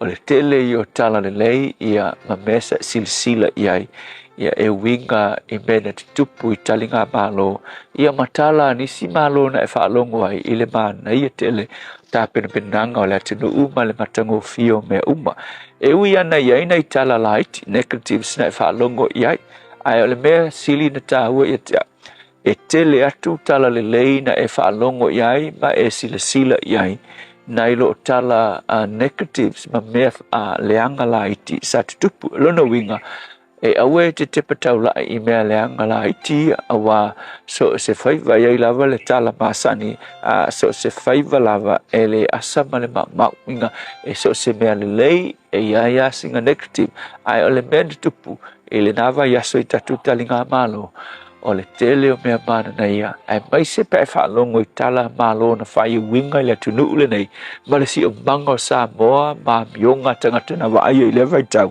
na o tala le leila ve maualunga ai le vi inga o le tua ai a te aula e le itu pufua le nei le lei o mionga tangata ta penanga tangata o ngā luenga na whai tangata e le itu pufua le na le lei na tupu le na le lei ina ua mawhai o na ngā lunue whaatasi tangata ma tu whaatasi ia loto tangata mele ta o le unity ua iai le unity I loto tangata awe ilo mele o le loto ngatasi po le loto etasi e leo se me mawhainga maua uma tangata o le unity po le loto etasi ma le anganga o le ngā lunue whaatasi ai le tuspa ia o le anganga e au mai le tua ma tuu I se potopotonga o na mawhai lea ona ngā lulue whaatasi ma agree whaatasi tangata I se me whai na winga I le unga le aso o le tua lava o ia na ngalue ina loto tangata ina ia maua le loto le lei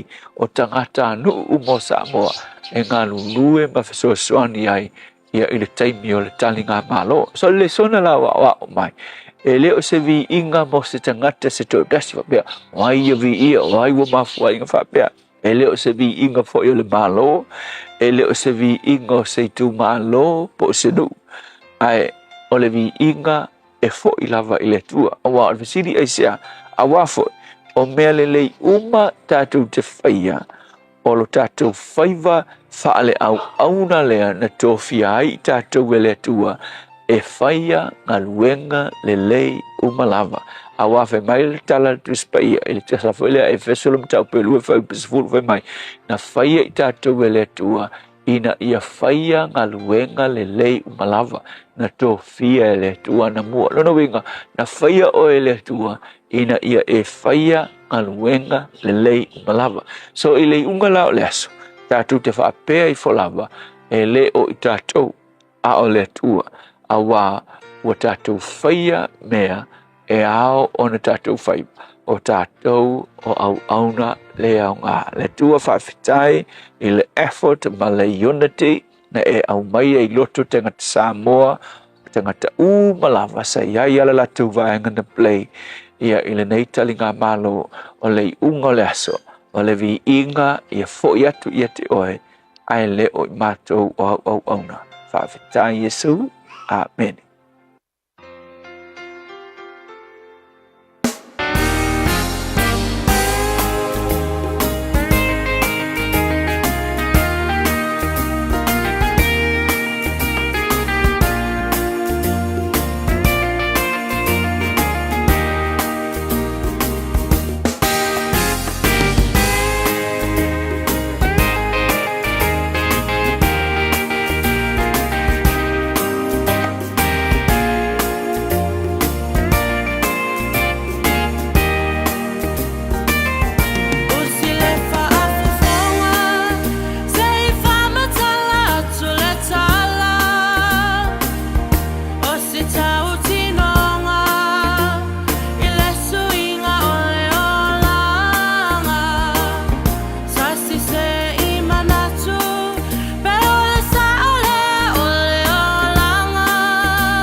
Malina Lovibisi Samoa, First Samoan Full Gospel Pentecostal Church, my way mouth. Malapisi wa whainga o la o tautinonga e tawalunga tuai. Ea le polokala mena le a rento le online le rifo ia woli o le a sulua. Mole antuelanga nga whautai le sunga le whafingainga ia pastor la whae le kopa. Mole tātou polokala me amatai fo ia le riva yaso i le lofamalanga lei o le tātou tāpa au sili ilu ngā. O le wanto e sfulu le valu minutana tāleo le tu la lua ia tā fo i le lua i le ria wuli na mawhaileo ne toi whaafunga i se whaubonga o tātou tala i vai whanua. Pe o na awura tu le tu la tasil se yung sunga ia se yung blau leifi. E le tala le pe ona uta ua tu se temi ua sola.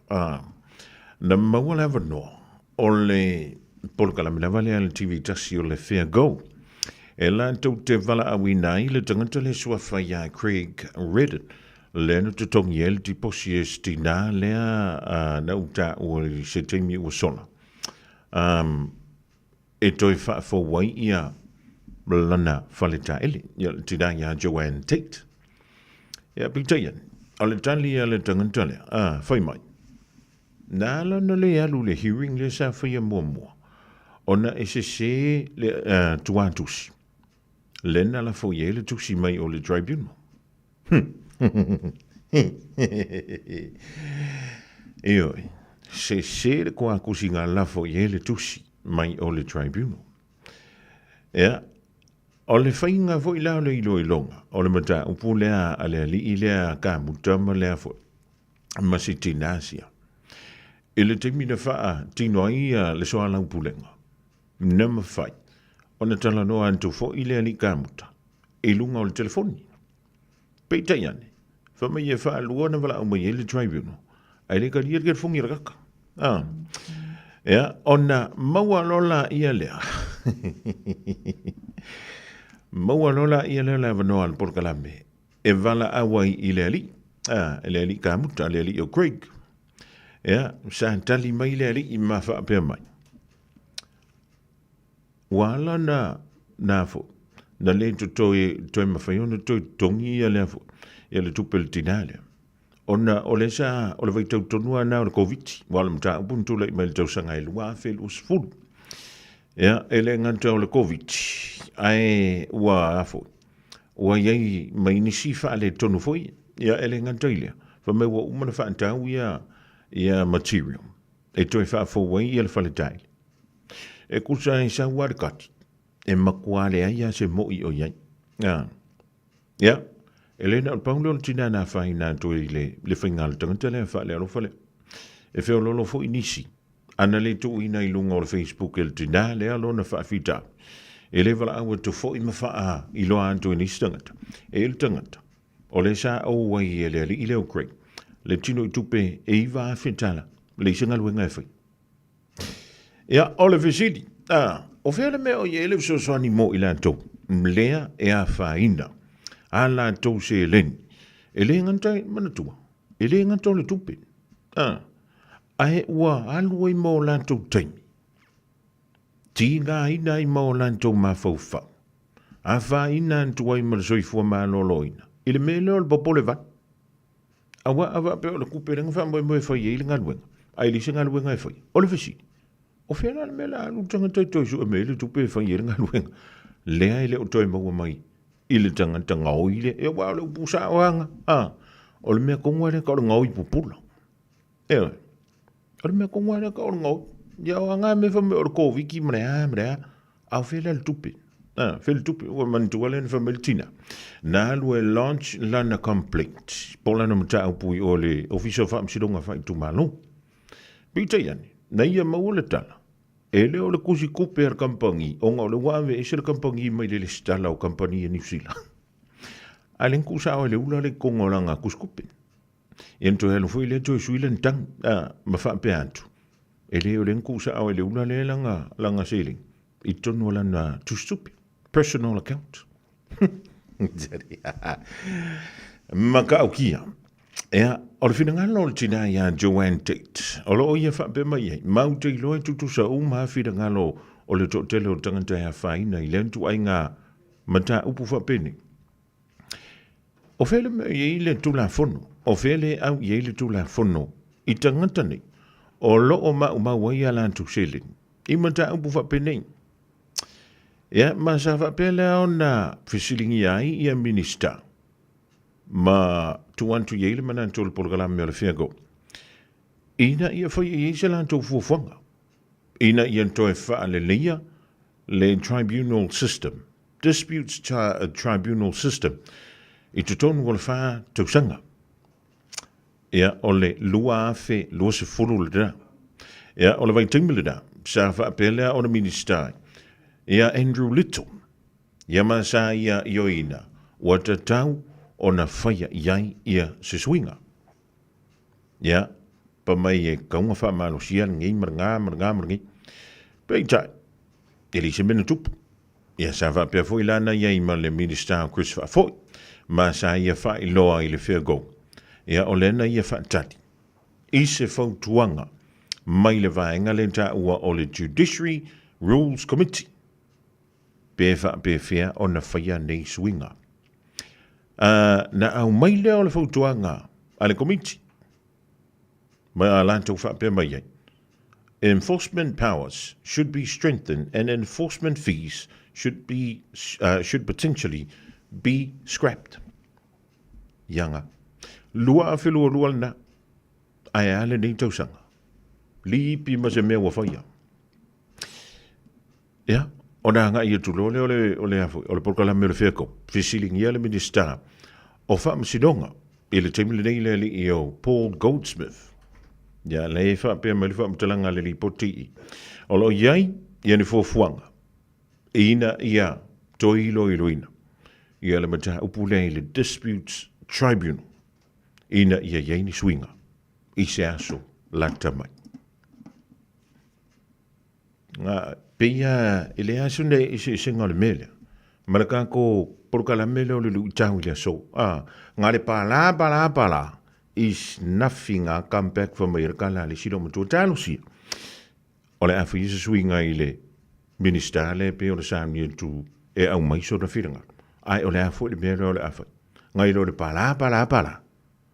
Nga oki o le siu ma. Ai le mo se mifi. Malo soy fua, ol si fufonga Samoa, Radio Samoa, tasilima iwatolu amo, se kia Radio Samoa. O le A1A Tree Care Limited, lātou te whaia au onanga nei, teu, whamama, whangata, pe ave sea ni la au mapongati mai lo whanua, e ma whai fo na lātou te wina lau tonga la au matoi tatou. Wasilia mar se fulu tau sanga o lana tautua. Wala au lua le A1A Tree Care Limited, le olua tasi olua o tolu ono o. Olua tasi olua o tolu ono o. Mga umia se maa mga kosyo kingalay sa mo. Sisi le Lifestone Headstone Life fai le lako fa piko mo maa e lalo mai le lima afere kau. Ma fai fo inga la foi sa mo. Vili leong se lau kasi valo lima iwa po le website o le lifestone.co.nz.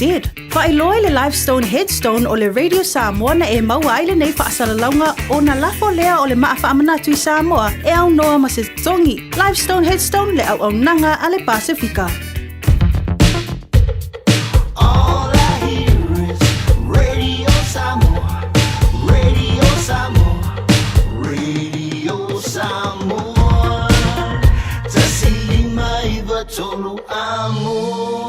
Radio Samoa, kasilima i vakolu amo.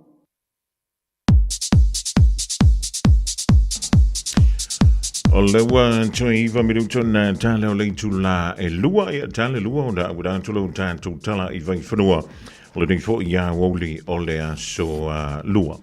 Nisi leo tātou whasisilanga leo tonu mai le official Radio Samoa mo lo sila fia o le tātou wha silsilanga mo mua e wha penei.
Og det er jo lidt vang og lave lige nu til Tolumala for vi til en tale lidt til lua. Jalua udah tu tala i vai fanua man dole na fe system so no ya tantu ngan wenga ya ona o nai fa le tonu la inti ya o le tau fa le ya o ni tala du o tala i vai fanua.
Faria il tamau Aiden sa ngala o tala sa alfanga yele li wa famaunia il fasiotia e pepelo. Faria bani me mo sa mona tuluga tula fondo to fa office sin sa mo. Ta longa fa popo se titi ma se vele quero se lei le All Blacks. Fa fonga mai at fala tilino ni tala. O le tamau Aiden sa ngala le sa pano le ola i do mai ona ye winga se apa pia sa sui le pauta fa sai no le myth sai falia. O whamatalanga sa alo iai ia hemajit Jimmy Kalon e whapea, e na te le ailawa se pauta whasai na le myth ilo no langa atoa e pepelo. Kalon sa whamaundia le moni o le morianga le whasiutunga te pai valea, ile aso whareira vas no luain, i le whamasinonga maununga e o kilani, i le so tanga mo le whano o le ola o Aiden sa ngala. O le tau le lusu tas tau sanga sa whano lo nola ina ua inumia se apapia, e o normalo nei loa ua maana sui e le pauta whasai na le myth, sa ave fua ye Kalon le la te ngalu e fatasi ya mati o le apapia o tu sia i tua le ngore hani bea mai le ano no i o pusapia sa fa ut fale mai ni sila sa teu se no fanga te ulo e manukau o le fano le ola sa ngala sa ri mate te inaile leo ile no fanga te ulo e manukau mala to mawaisi nga yo fa stori tara fono fa to ingo fala fa saina e fai to miliona ma miliona tala ile atu sa fa mtu ina le o te tonu le no fanga sa vai ele fa tu muri ai pai lake o papia sa fa ut fale mai e vena fa ali ai le sa fa ia fa valea i tangata O le tele o papia mo. Ai ai o papia o mai ona suia le pot fasaina. Le ai mai papia sa ina sa ngala. E au fiai ma le whaura la i o aisa papai o wha tumuri ai ni pakeke. Ma sala lau solo i lunga o le floor le no whanga. Ma mawai e leo, le siria ma le fiche lau kiro kalama le pauta whasaina mai apapia. Ta whaforinga o apapia moi, e tu sa ma le vansfulu miliona ta la pe whata wina. O le rio lo tau fia le whailo le ngoa, wa mai alamane e tau kino le whaul whalina mai o le whaitu wafe mafe o apapia. Whata se ma whangu o sua le niu, ma kombucha. O le tero ni whangu o lo iei pauta whasaina o le meth, ai po whala au e ngasia le meth, le Emphatren. Ai sa longa e kalon i leo li teimi sa whatale telu nai. E leiva ai mo mo i le meth i lo nanga toa. E ulava o na tūlanga lima sa mau i lunga masini tonu o lea no whanga, pa pia ma pakeke ko ki lima, ma pepa ila sa ia whatawina.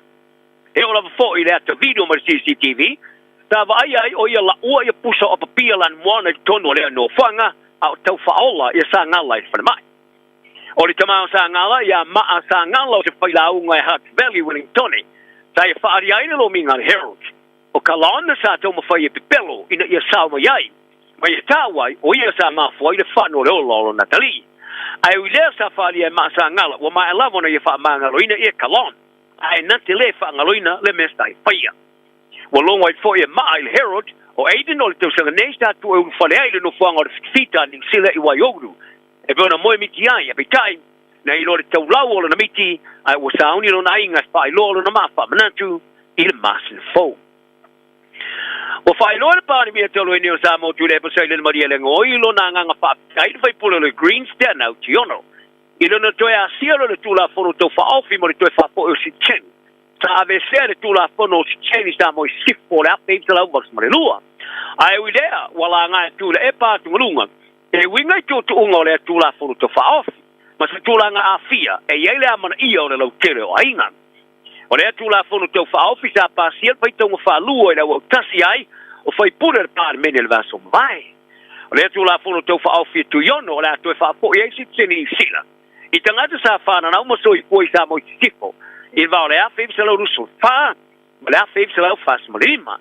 A whai e pāsiel e vema tūla fono ta mau, se unga o ieri wha mue mue ngore a iai. O la mau tino ai loa, o i la tau sa whana nau le vai teimi sa ave se o la tau si seni le tūla fono, o le a whebi sa lau smole lua, o la u kometi o le tue mau o la tau si seni i usila.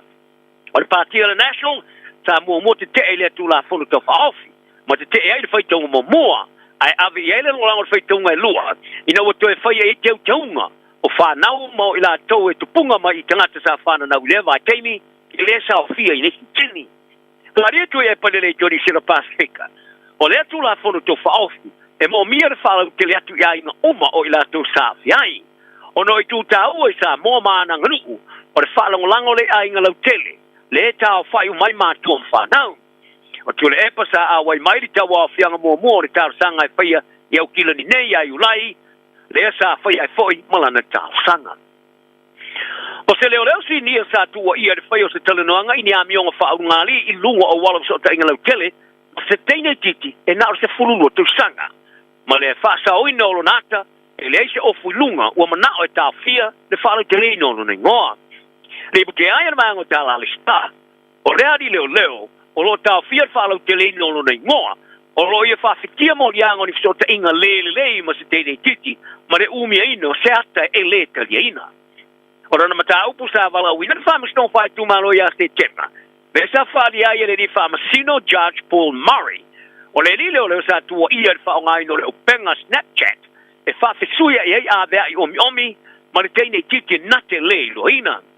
Whali ia le ni whamasino, o lo tua ia leo leo. O le ari sa tali noa mo se whiusua inga whaungani, ma le teine titi. Sa la fui natu le teine titi lo nata e leise ofu ilunga i le ari leo leo. Ta o foi, o leo penga Snapchat, ta o kometi, o na tapeina nei avea omi ne mai au se kone. A o le li leo, o lo tua ia, i lona whasau ino le ata o le teine titi, e le eiso na ofu ilunga, o le la talanoanga i lunga o le telefoni. Wharia whamasino Mari, o le talanoanga ma le ata sa maua ina o suesua ina leo le telefoni ale ari i le teimi, sa suesua e seisi ma ta opu e este magyai. Wharia le loia tula i mo leo, Julie Ann Kincaid KC o le whātangaina o le au whaili pote e whaeloa le ngoa. O le a mawhoi se tūlanga matau tio le matiai o ia, o no le tūlanga le o iai, no ola malo loina. O le sui komisina o leo tānia kura, whiwhilia nei le tofinga maulunga mo le temi nei, a whaawawana sa ia le whainga malo o iei nei, seisi komisina fōu. O le komisina o iei nei, Andrew Costa, o le aste puese ma le tofinga ma le masina fōu. Ma vave mai aila na taimi le tofinga ai toi ora masina toe. O Miss Kura o whiwhilia tau a vele tofinga mo le se funga le rua masina, e beona fola ia le ministau leo Mark Mitchell. Ma ua vea ai Miss Kura, ma se uruai tamai ta e whiwhilia i le tofinga maulunga le matanga ruanga o le leo, i New Zealand nei. Ia taro talonga e whai mai o le ua mea e wha mai o le isi ua mea. E whoringa mai o le tūranga le naulus fo e te tō lua, o i nei wala se titi ma aris ta vea. Au tāpenatu le All Blacks mo talo whaitau le te tele tolu e Europa. O le after ia le All Blacks ma Engelani Twickenham e whai ngona vaso nei. Ai re whitau i ma Iolani Dublin, so a doi ma Ferrani Paris, ma wha mai ai le latu malanga ta milo i ta alonga ma Italia i Turin. O sa vea o le iso le tō sima le tasi o le All Blacks, ta vave malanga Engelani ma Japani ta penai. Ai o sa titi o le iso sulu le mata ino lan ta alo, I se ta alo le sa ye o Blacks e le ta alo sa malo ia Japani il fai un verso ai o le to lo va bala tele la maftanga I tolo pinga ia se tiki sa va vetelo na ru wa elo na le ini se ta alo matina I le tosanga nei o fai a onga o le Blacks Jason Ryan sai falia o le Lucifer we tele Chiefs ta mata ina tele ta alo mai tele no lona le o yai mai ta wai sa mai tuina e whai a onga le Blacks, ia se titi I le onga tono le tamara sanga o Sipurakapi. Me sa I loa tere fo I lau rakapi a New Zealand I lalo lusfu tau sanga, I le teimi lava te moa I ma le polo. Ai o se senga moni le talo se titi, o le mata ina telo lan ta alo pui ma le poe. Ma o le le tele le ngā rue fata se msavea, ma isi lusfu weti. E te le tonu I Ryan, o se le se titi, e le tau I le to anga inga lue, ma le nau e a o ina le sona, ma isi tamata alo. O le tamafusu fiti la upanga le fellow white o tau fia le mai se tulanga tinga ina. Ina o mai le fusu anga mas tamafusu saina e pa mautu Australia. I se fusu anga sa pa e fiti le so e fai ngwa vaso. O Ubaid Hader, sa ilo mo mwaya Nathan Singh, sa pa ya ina le tu ioti ya Rungi, zo, I le fusu anga la upanga le fellow white, I le fusu le IBO Asia Pacific, I le no fuanga le King Charles Park in Nandi. I puti ai li poti falo te fale. O lea tama fusu fiti, sa palasi na wa mai fusuanga, ma awina tu fale mai. Leo lo iai le vaengo sa ngasi tinga ina I lo toka. Sa li puti ai le vaengo fasalalonga fiti ale FBC. Sa I longa na matua I la vea I le tino o haina, ma I tu I shao. I le tamarsa ngā toa. Sa wai o le li sa falo te linga le fusuanga Freddie Jan, ma le malo faalolongi au tua le fusuanga ma le sui mo le All Blacks, Sonny Bill Williams, sa hasia I haida I le mai ai o le fusuanga. E disa ma le puti le Fiji Times, o le tama fusu a fia fai ai. Ma lana pulenga o erfa mo fa ma tuina fa talanga I lona tūlanga o ye nei. O le tama taia Caitlin O'Reilly na o lusu te sanga o Kilani. O ia au sia ni se tala anga ma se matati o stanga te pito selo le televo, sa tini le mala fongi o le au o ilo ai o le Ocean 7 I Hawaii. A me tai. Sa ia whaari ai na mga tala le staff. E o mai lama le te mine alo te tonu ai. Mai te wau fito a whaarongoina le whaarongona pe atau nu mai au te ro nei. O le lui tau le au I le Oceans 7. O te ru te le te tusa ma malapongi a au 7 Summit. Le au fi ai le au le o ngā sami le North Channel I Skotelani. Le Molokai Channel I Hawaii. Le English Channel I Britannia. Catalina Channel I Amerika. Tsugaru Strait I Japani. Le Strait of Gibraltar I Sepania, Malekuk Strait I Isilane. E na le tōsul whātanga ta irarolangi atoa, sa mawhai o na usia lelu I tau le au le mamao o ngā sami, ia O'Reilly, o le isi muli nei lea o I au sia ma wa atoa ni el tos malima, ma o ia fos na se tamai tai pido sinol te alevou, o au sia le tūlanga mawae I le na o le luas fukausanga. Ka ia tala no ai le staff mai awai, ina o fatoa mai ala na au mawhari ai o matua vai lava. Sa amata le na au le tai au I le Toi 20 minuta le ono le so lulu. Ai tau no ile tini le toi 2 minuta le fitu ile tai au le so tofi. Le no inga. E se follow it, se fu tolu i tu la, ma se fu valu minute sa awai. Mana i tele. Tala na le oli, ia ile lofa ma file mo tra tauma, so i foia.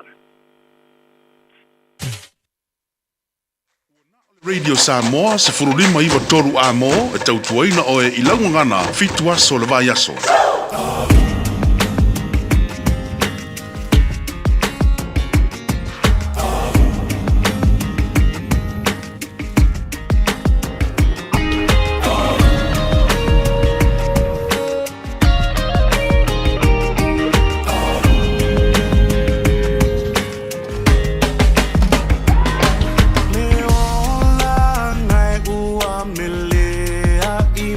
Salo, salo, nga.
mali na le punia lava le di fo I vaing o le aso ina ua se fuluma le valu milu te wate nei a le tu la e lua ia tonu o nawa sauni antu ia mantua e peki mai fo le whana wa onga I le taimi e tu wa ia onga I se taimi ele o toe mamau ai o le a wha wau pēa tātou wha whiawhianga sui whiwhiloi o le nei vaing o le aso ia wala vale te tolu ina o ia ngā ruenga tiute ia ma whaiwalo whilima fo I o le nei ia wau li mātango whi o le aso lua ai wha malulu antu ia tātou wha sisilang no le tau whaiantu ia le tātou ngā ruenga wha le leia ia le tātou o nanga le nei vaing o le au Na alofa Samoa wa ule nei o kasputi alu a wale sui ale ngila wa ule kio a eva mai ina se fudu lima iwa kolu a mo Radio Samoa Vevela a Talofa Samoa o Ateshna Ryan o le Licensed Immigration Advisor mo le Auckland South Immigration Consultants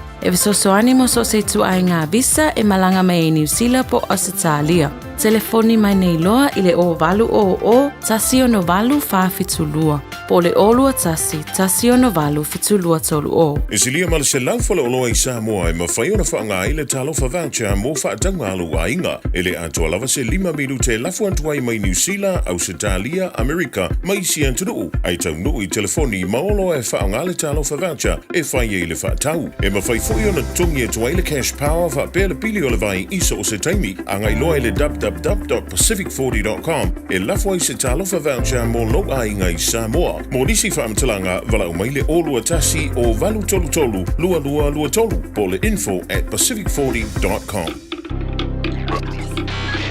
Tasi lima I watolu a mo. Radio Samoa. For lessons I'm playing in top music that the critics are blasting me for. Never back, never back, never back. Yes, sir. Yes, sir.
Whawhiwhianga mai lewe wa band I le ni whainga lea wa ulia o mai lau tufunga la au le ni whainga lea so o na e makua pretty full pain apple hapo wa kau mangu ka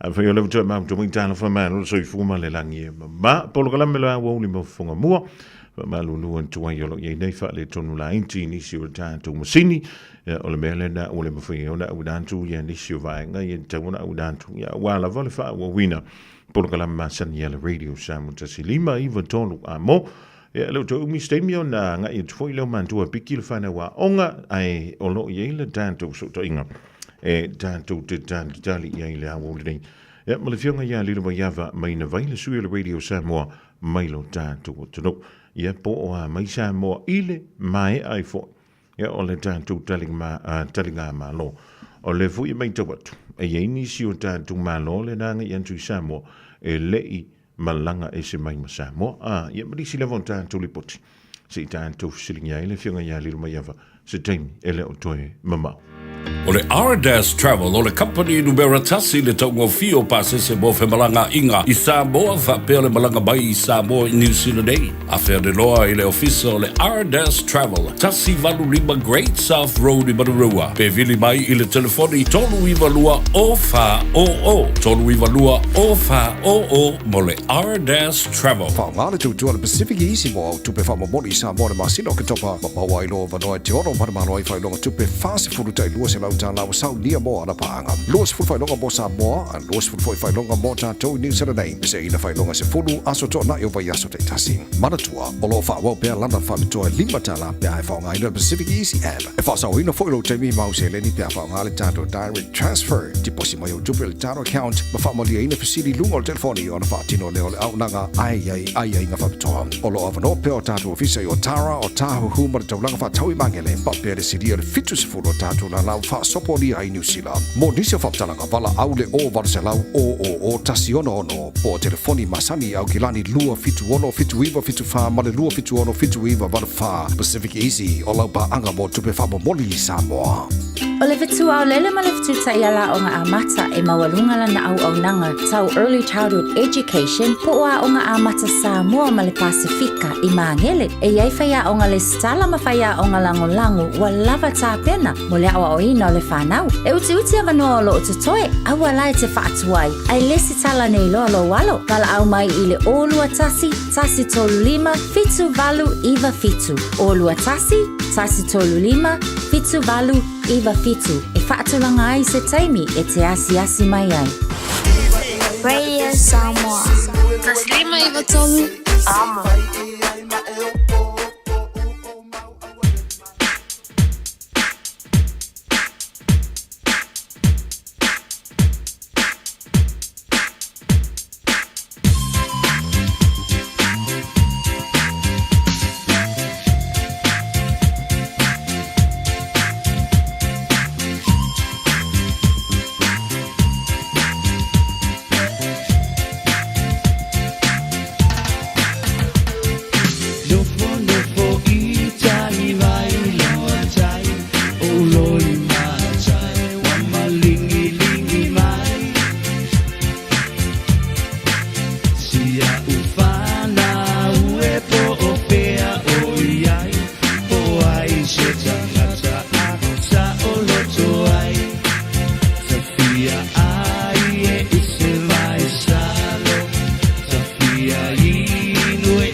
Ai, vai ben mal le pisse le sua fai no mua fa minuto o te nele a fo le lua. O le anso neina o fa malu lunga antu lava. Ah, ia po o fa ma fa antu pe a fa yo malu lul sa vi. O le pa a uma ia le sa le fionga ia le maiava ia o nisi foi. Ia o tūlanga le ma alfia. Ia wala vele lunga puia li o lo tupa. Ia malo o tuma malu. Ai, o le antu fa so. O le anso mai tau. Le anso mai tau. I le tūlanga na ia i le talinga mā loa Samoa. I le nāwa iaso anto o tūna i atu. Ai moise, ia le vai aso mua muatu. Ai le i o mai le aso le na whai i le tātou talinga mā. No, o le asa mai tau. O le a fo i sau sila. I le tūlanga na ia i le talinga mā loa lo tātou o tūru o Samoa. I le nāwa iaso wa tuara i atu. O le asa i tū le lei. Ia. Ai pena e sila fo I pena ye ni masei la sau mai tau o e fia o le tangata Samoa ye pe I se me o e le fia I le tangata talinga malo e au mai sa alo vidanga I le mata o pe o na tu I datu e ke sipa lo I au kafa ye pe ke a fe fua I lu mafa le o le siainga ya ona maule o lo wavano ya ai amai ala tangata fatunga le ya na mai lo so finga tolu fitu tasi lima I to la sa baita la so la ngona ile mai ai o taringa malo Samoa ile fono tanga ale malo tau pulenga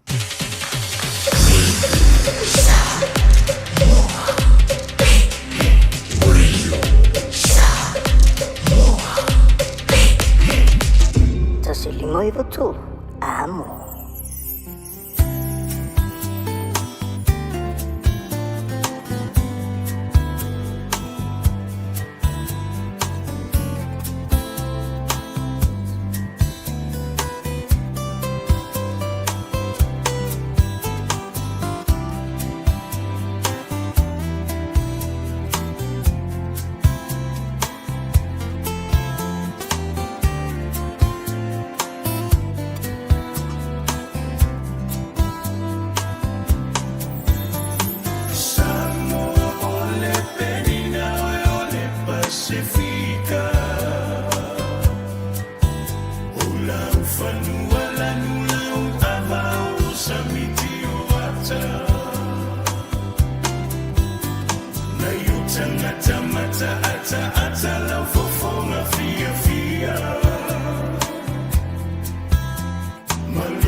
So whakawali o pese tā puni le ni vai ngolea mōli ma le pese sa mō le peni na oe.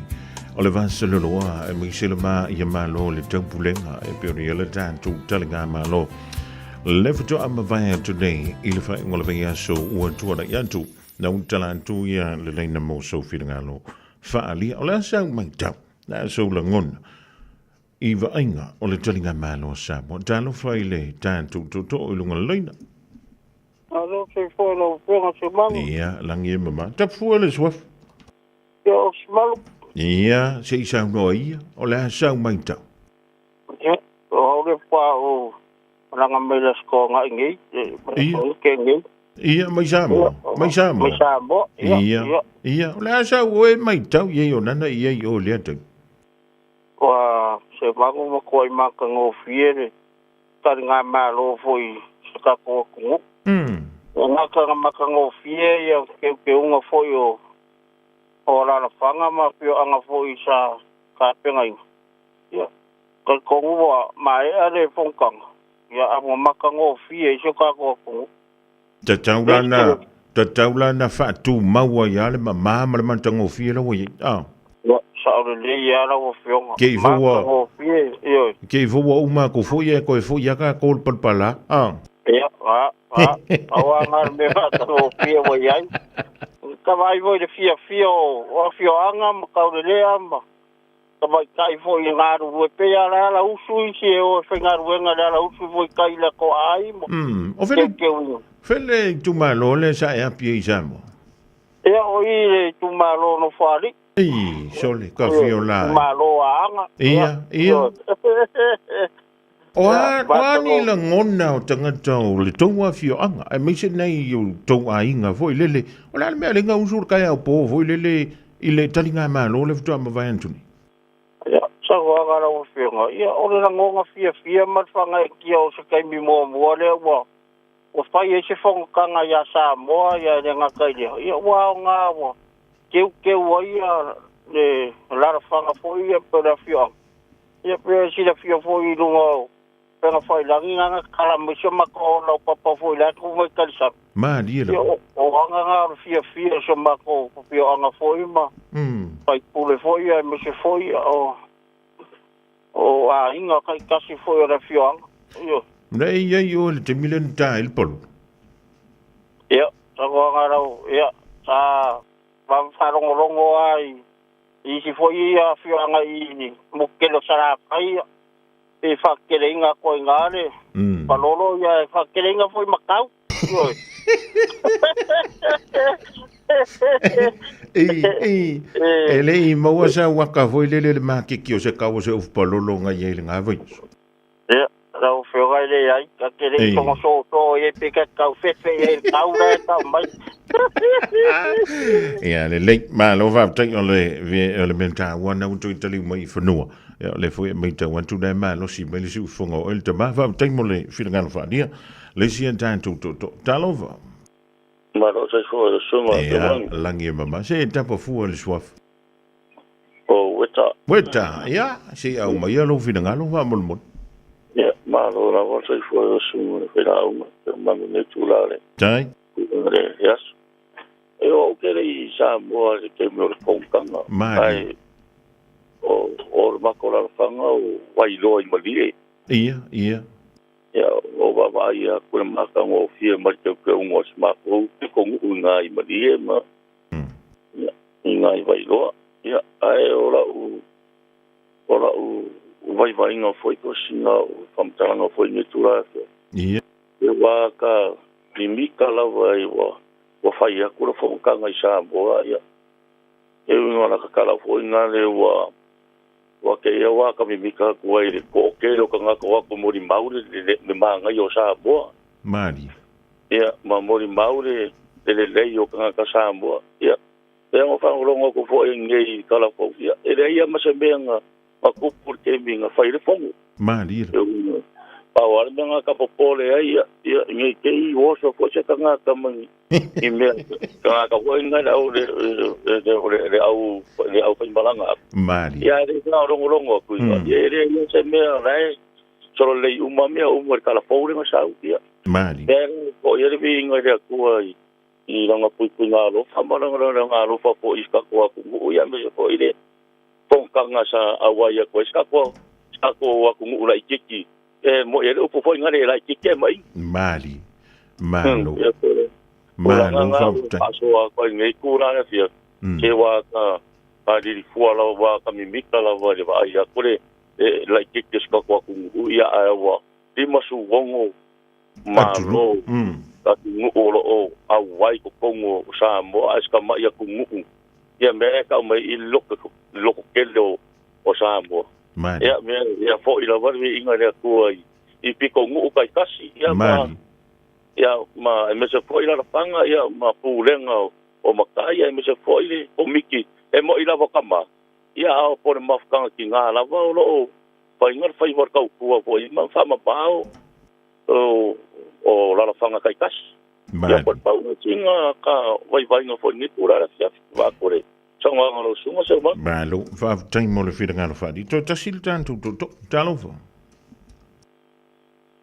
Talovo ia koe kua ku kasiana ka koe vangoe kasida la seu longona ile mai tawan tu yanta o li poti o fatala noanga ia ma por kala me peo no tu de maila ia ma mi dan tu le radio sa mo lo sila fia ia ma la mai mo fo ia le antonu wa mai ai ina ia vano fo e peo na tu inatu fa tu dele to ia mo me la vano e fa ali ia la tu longona e se eu fai tau atua.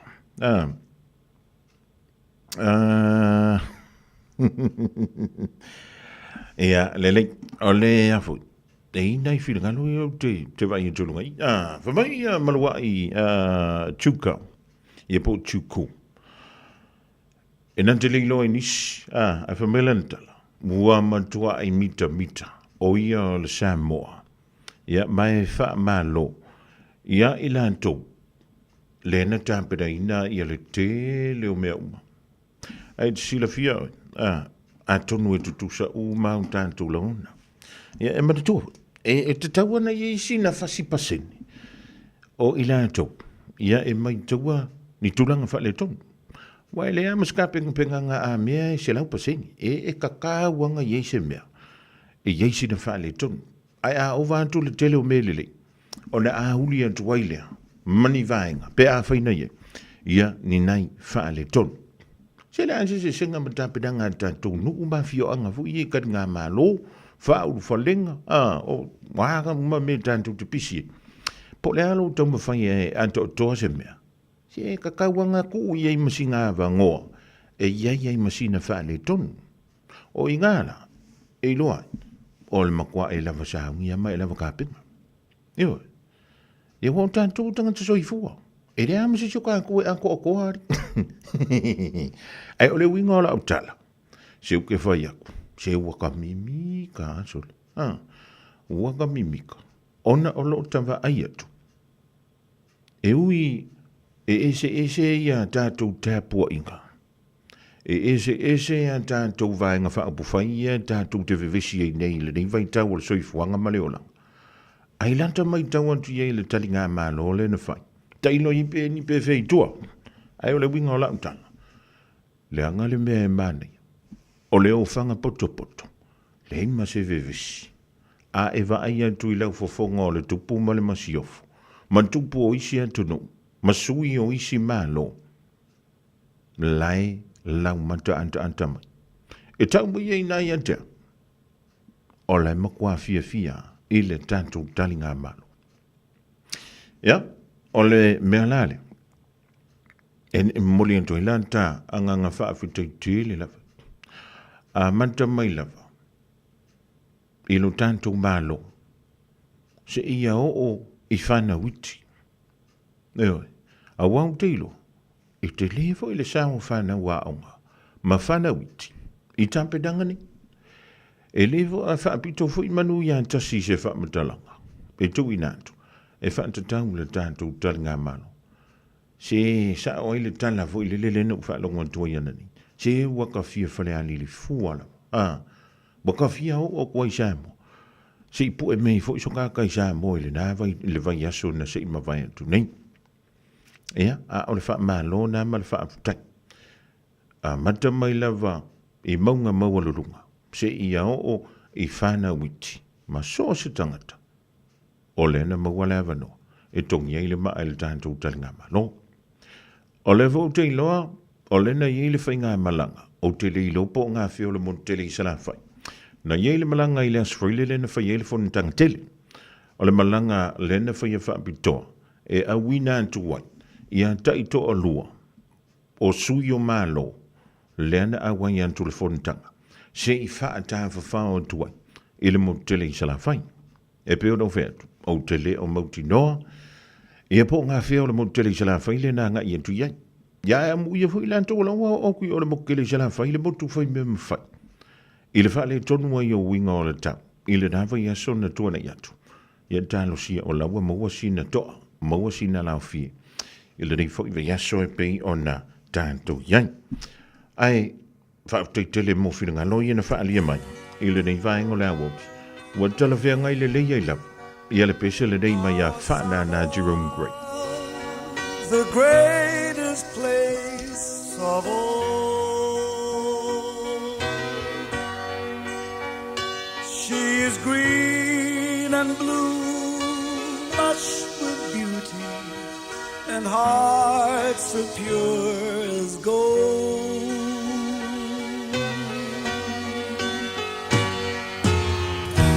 Touch someone with tears of joy. Touch someone with smiles of love. Oh, what happy feelings from such happy people. We are Samoa, people from the sun.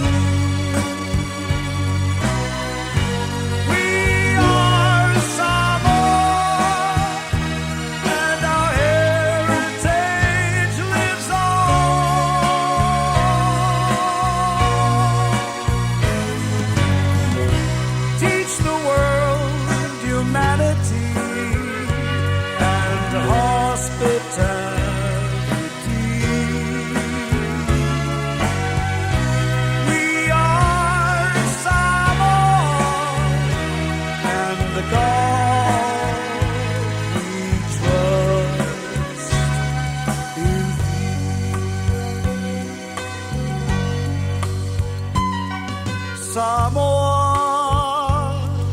e pele oe isi o ufatu.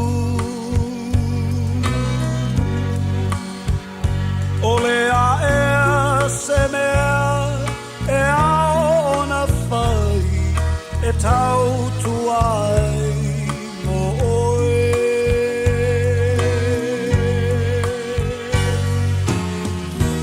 O sa sae masisifo e tasi o le vinga lea i le langi ai ngā manu tai tasi tu umai lo a ao ta pepe se fatasi.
na Jerome Gray. We are Samoa. On tanto wanga yung tuwele le pinino tia fau e tonu e piki le whana wa onga. O mga vanila pasima spray. Ina foi sala whaino motu. Te paila tua sibio polu feo te ilo atu. Ela o la au ne au le dono. E o le la au e sua maria. E o le suka mai silie. O te kua nei e pia i tatanu o le whare maria. Stay my darling to far. Tini leo tiele hanoi. Lenga lo la wa mi o papilo. Te mana tu ala umasan. Tele le fama tanita e to far. Te ala pele to tasi.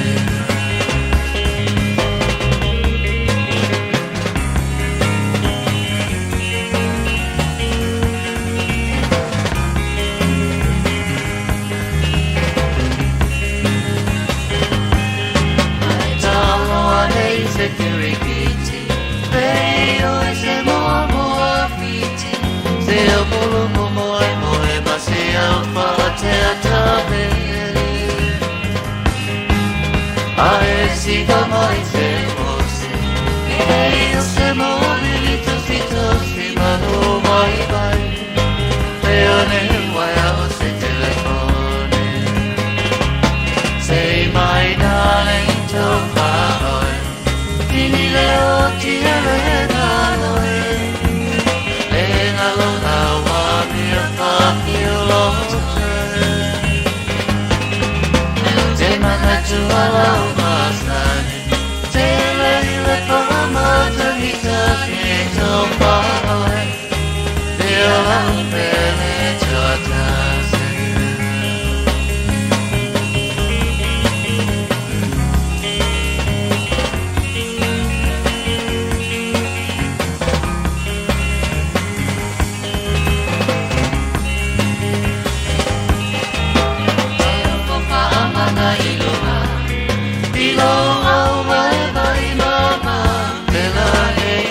Se fea, se aune pahama. Ava tui alau mea ai, ma se e malolo ai, mama koe kodua, ai so ia e te petalai. Say my darling to far, tini leo tiele nanoi, lenga lo lawa.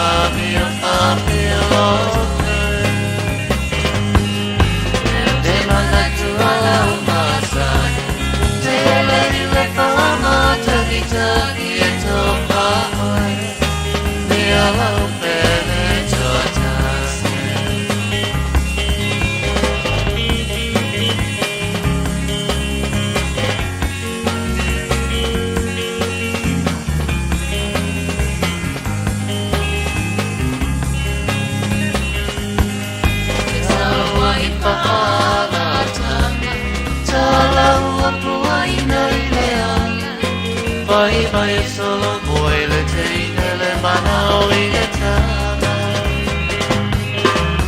Ai lui le alte le chia. Maula te pego a matele sia chisa pala pena bene mano. Say my darling to paoi.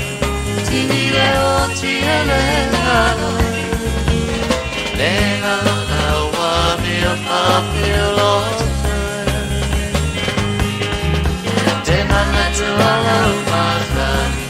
Te le fama tanita e to paoi. E ala upele jotasi.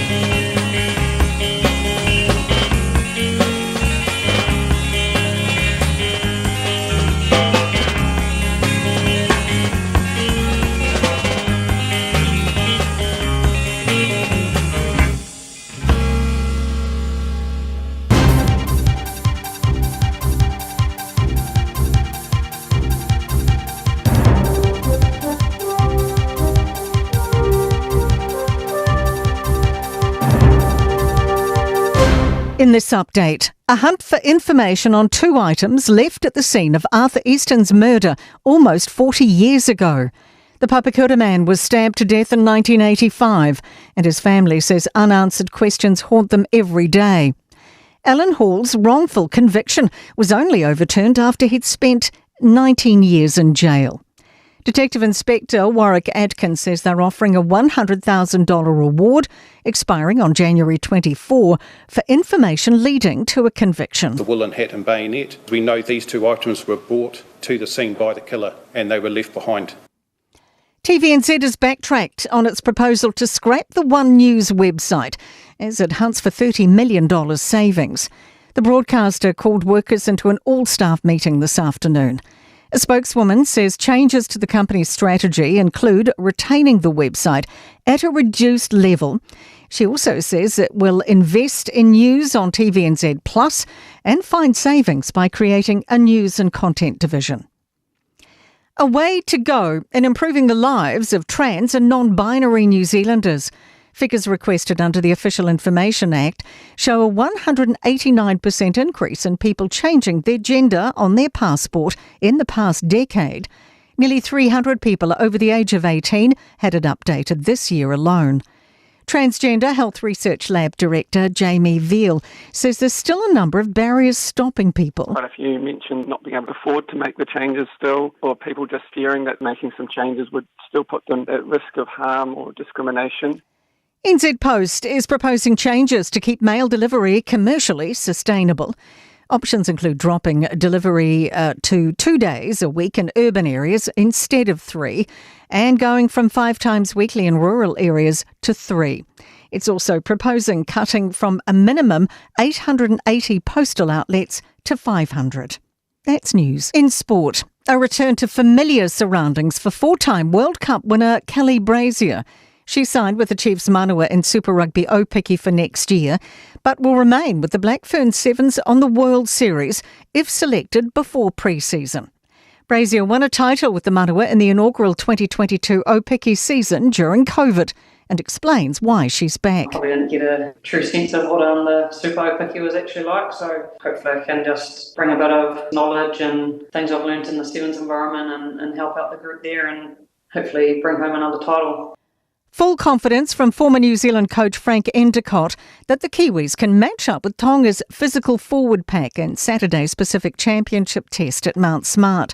While Tonga boasts the likes of prop Aaron Whenua-Blake and lock Jason Taumalolo, Endicott says the Kiwis have skipper James Fisher-Harris and forward Joseph Tapine to combat them. And that's sport. I'm Raylene Ramsey.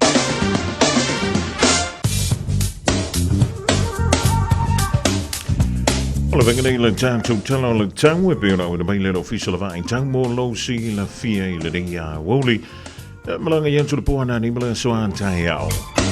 Mala official vai tau o le so e pēra mai tawina le wha man one way for winga o le tau le rivai o le woli mai o le a iai timunga e se taimi o le fiafiana nei ona mabafa inisio no fuanga. So vili mai le tu e man tu I sifo fio lolo langi mai inisio taimi.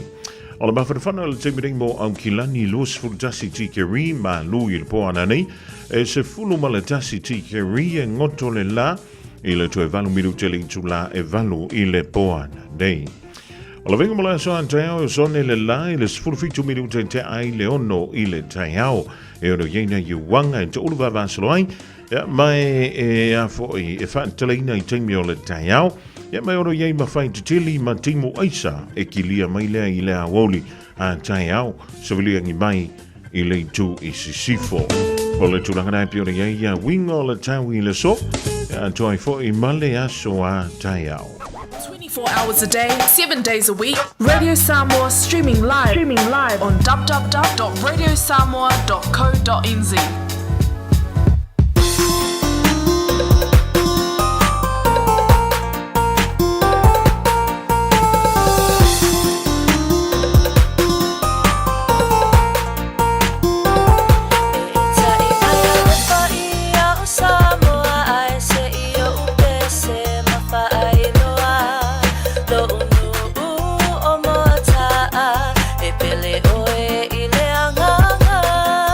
To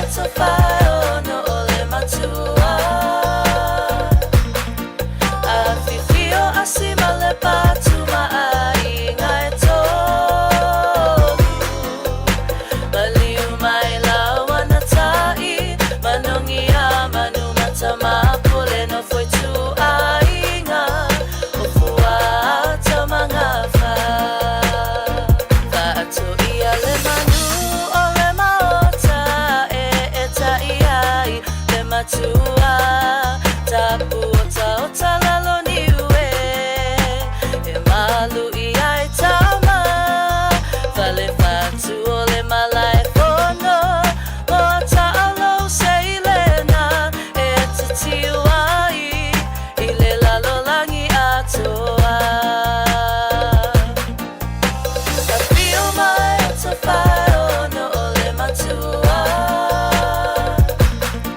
I feel asima le patu mai ngai tolu Maliu mai lawa na tai manongi a manu matama pole no foi tu ainga o fua tamanga fa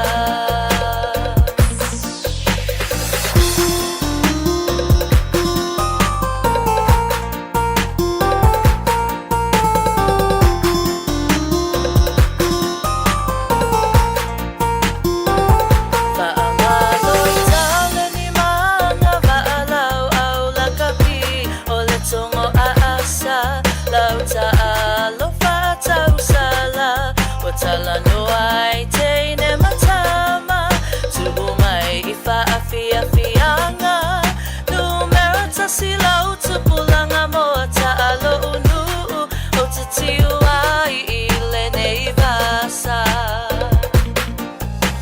I feel my utawhai ono o le matua I feel asima le patu mai ngai tolu Maliu mai lawa na tai manongi a manu matama pole no foi tu ainga o fua tamanga fa I feel my utawhai ono o le matua I feel asima le patu mai ngai tolu Maliu mai lawa na tai manongi a manu matama pole no foi tu ainga o fua tamanga fa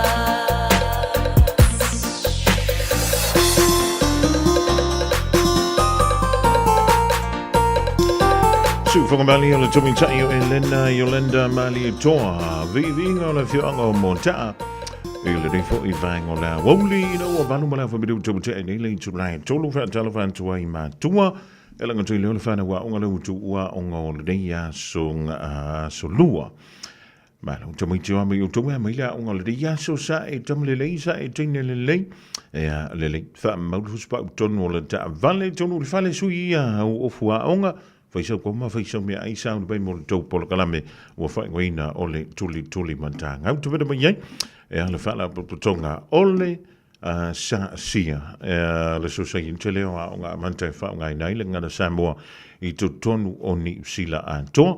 E mi se ia le whaletua ia Natasha Vailua. Wale tau a vina leo tātou pasalonga ia ma le polo kalame. Mai le afo le tonu se i o le ele tulai wha I le a fia nei. Ai husitai, I le amata vale le uta mambo le utina nana po mam. A wale whai fwoi le skamiki o le menga kupo le pisa. Anta maiti. Beta Drive Doctors I le taulanga wha tau I mangele wha pēr manrua. Mo le vainga o so ngase pe amana o mia. E wha atino e fwoi ma tuipui pui o le whana witi. O tuipui pui le ko witi sfulu riva mo I la tau e sfuluan tausanga malunga atu. Wha pēr ma tuipui pui o le fulu.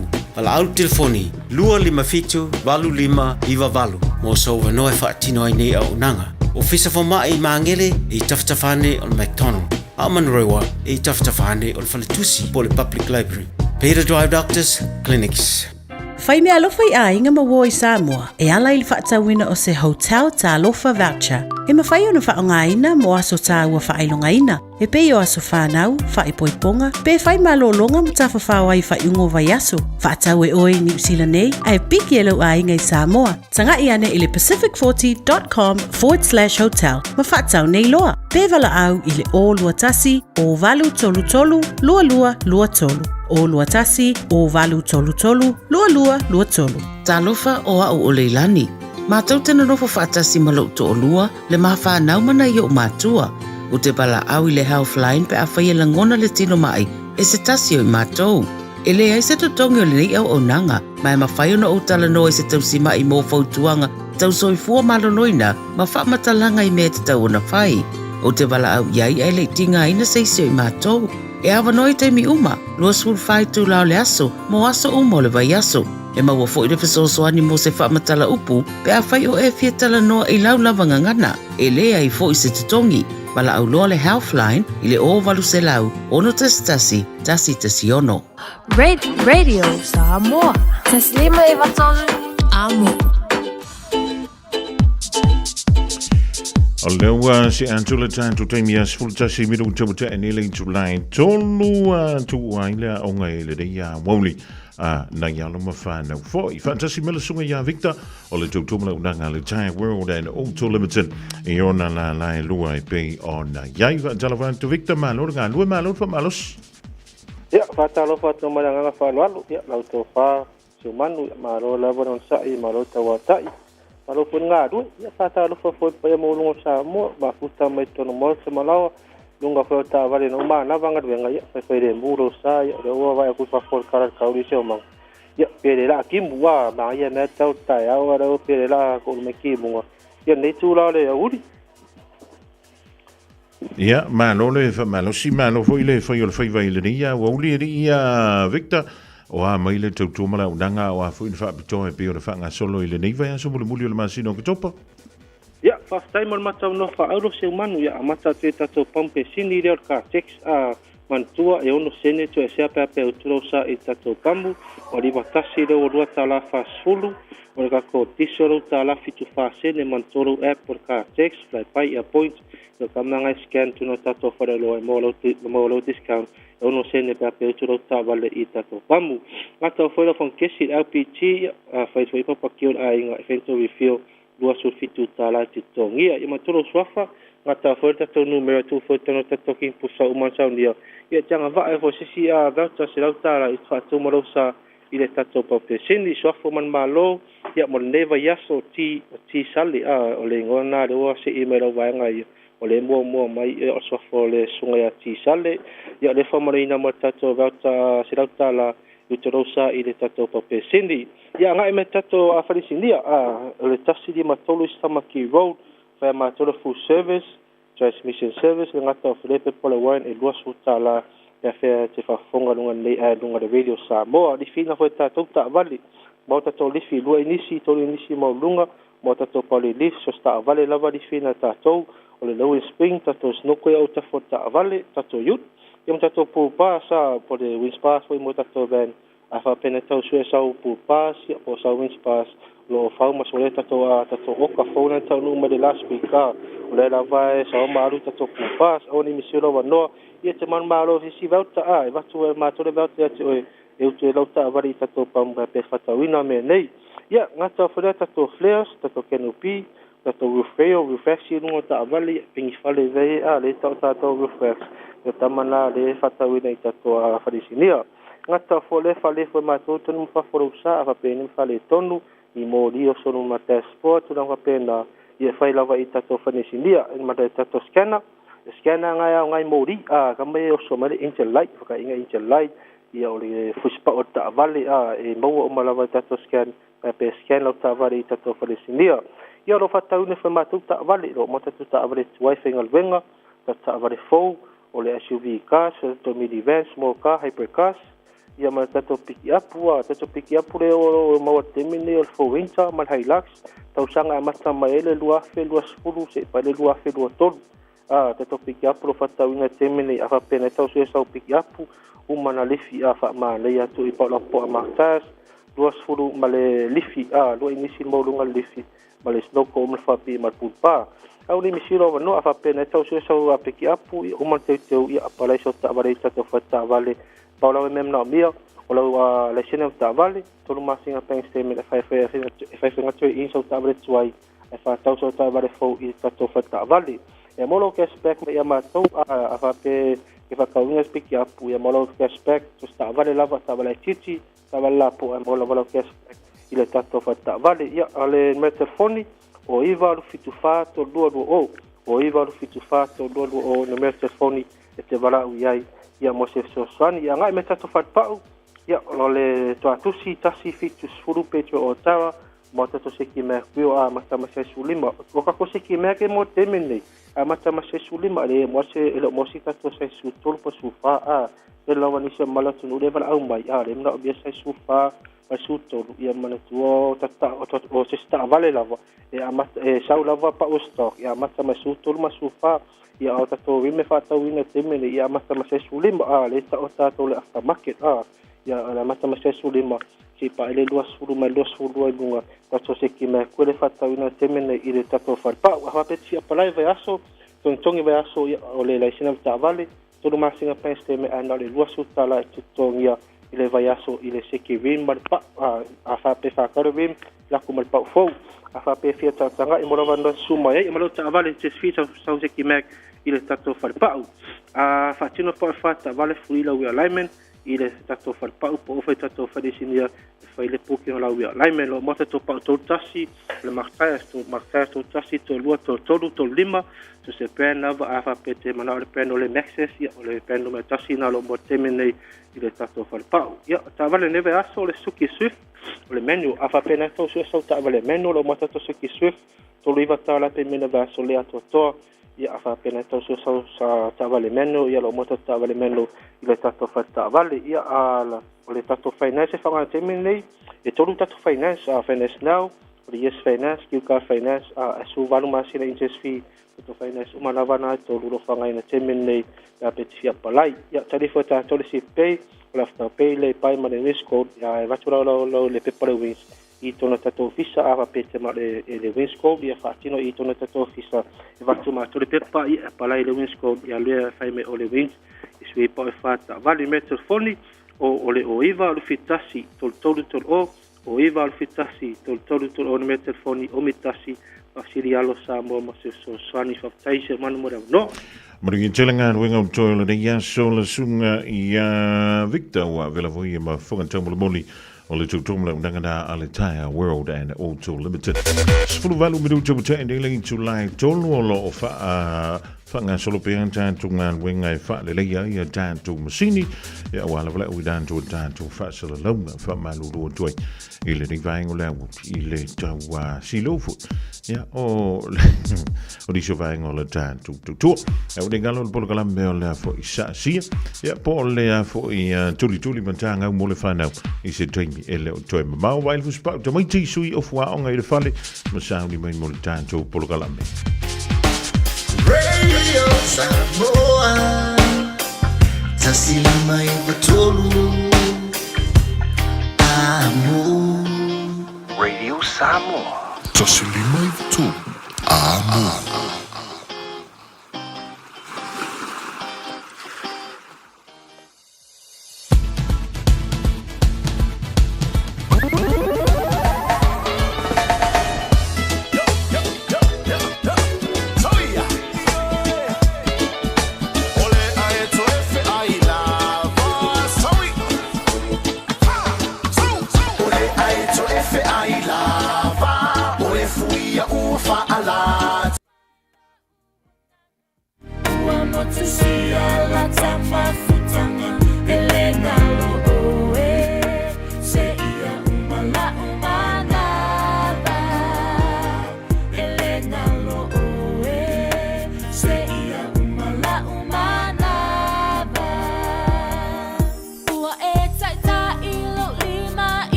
Sa'alei puvai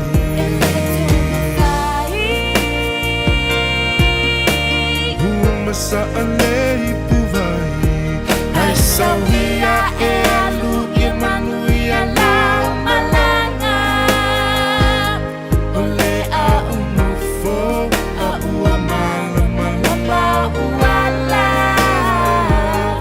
Ole a umufo a ua malama lama uala Ili ule taini se a ufayatu usula ulanga Se i e fusima po mai ita tele i malanga Krista tatu i mana uangana Ua motu sia la tama futanga Tele malo oe Se ia umana umanaba Tele malo oe Se ia umana umanaba Ili ule tani se ia ufayatu usila ulanga Se i e fusima po mai ita tele i malanga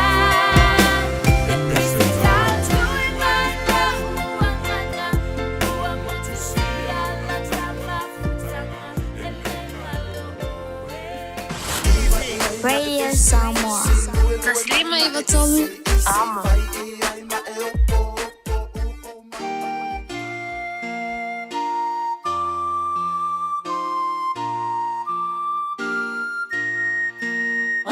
Anga pa ia ina a fia mai te whaapa ia ma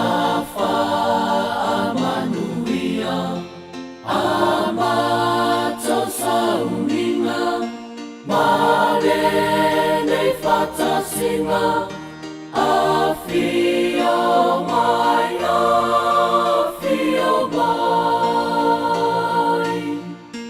Anga pa ia anga pa ia o oile pa ia anga o oile malosianga ia e mafuta mai ia ufana vai vai a fio mai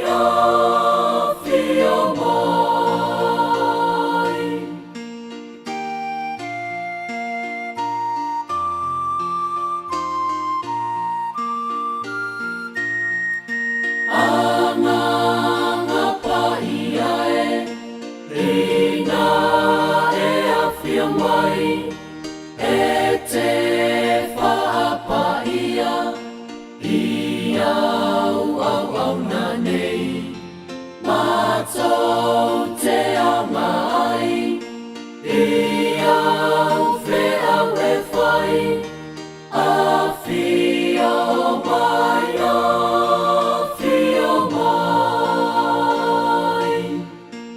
Anga pa ia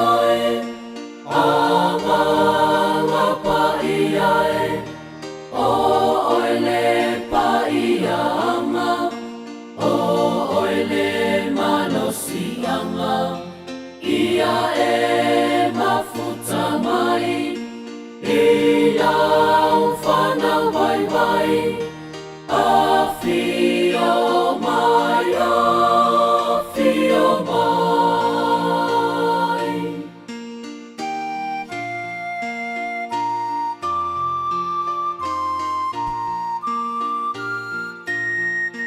Anga pa ia ina a fia mai te whatonu mai matou te poto ai I tai mi pongi sa o oile malama a fia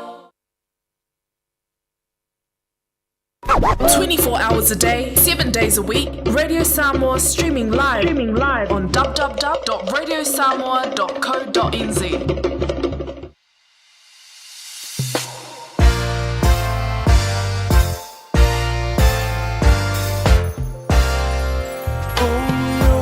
Sano fotasima yanailo umoenga ueleva ole poto e mamau fo ilo ainga wapepe moli to e malulu ole po Rosa ia e alo fatalilau malo Rosa se ia talio upua uanga Telemana o ise tupe ai ia ta o ilo uva Telemana o fo I seinu o se tau sami A emisi a uesili atu le alunga I se maa A ole tafunga fiua musa e sae Olo o tu mai pe io uluma o folina Wamisia oile tele o ma oelo uau Male mafana fana o e rosala utau sala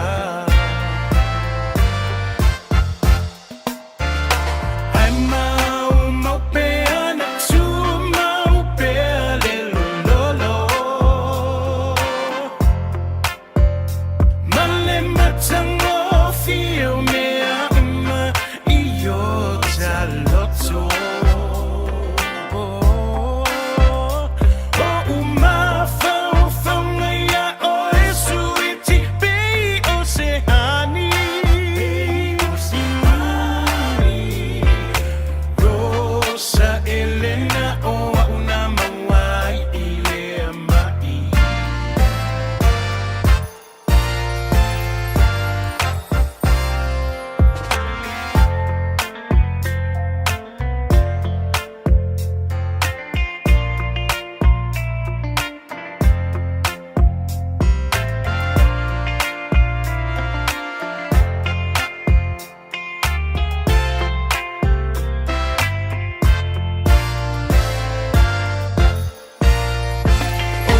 Rosa no fantasima yanailo umoenga E ueleva ole poto e mamau fo ilo ainga Wapepe moli to e malulu ole po Rosa ia e alo fatalila malo Tofa o e rosa Tofa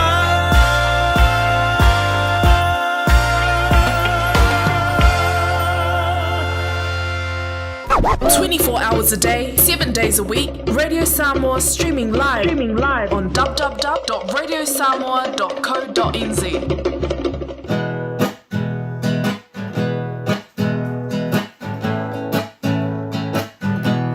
Leufia sinana tulimatangau Paapea lawa ita ole whanau Ole atu yo umatua Tulita ilea o ma Matua awai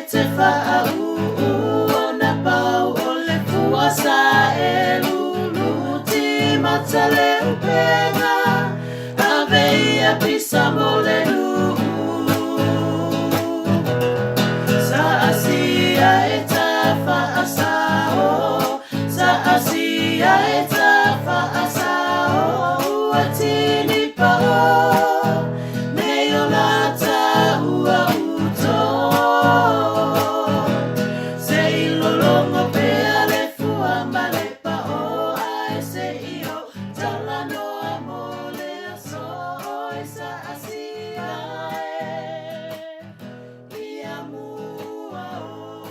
La la uli tutum tangau le nei polo kalame fo e si fanau Sa asia eta fa asao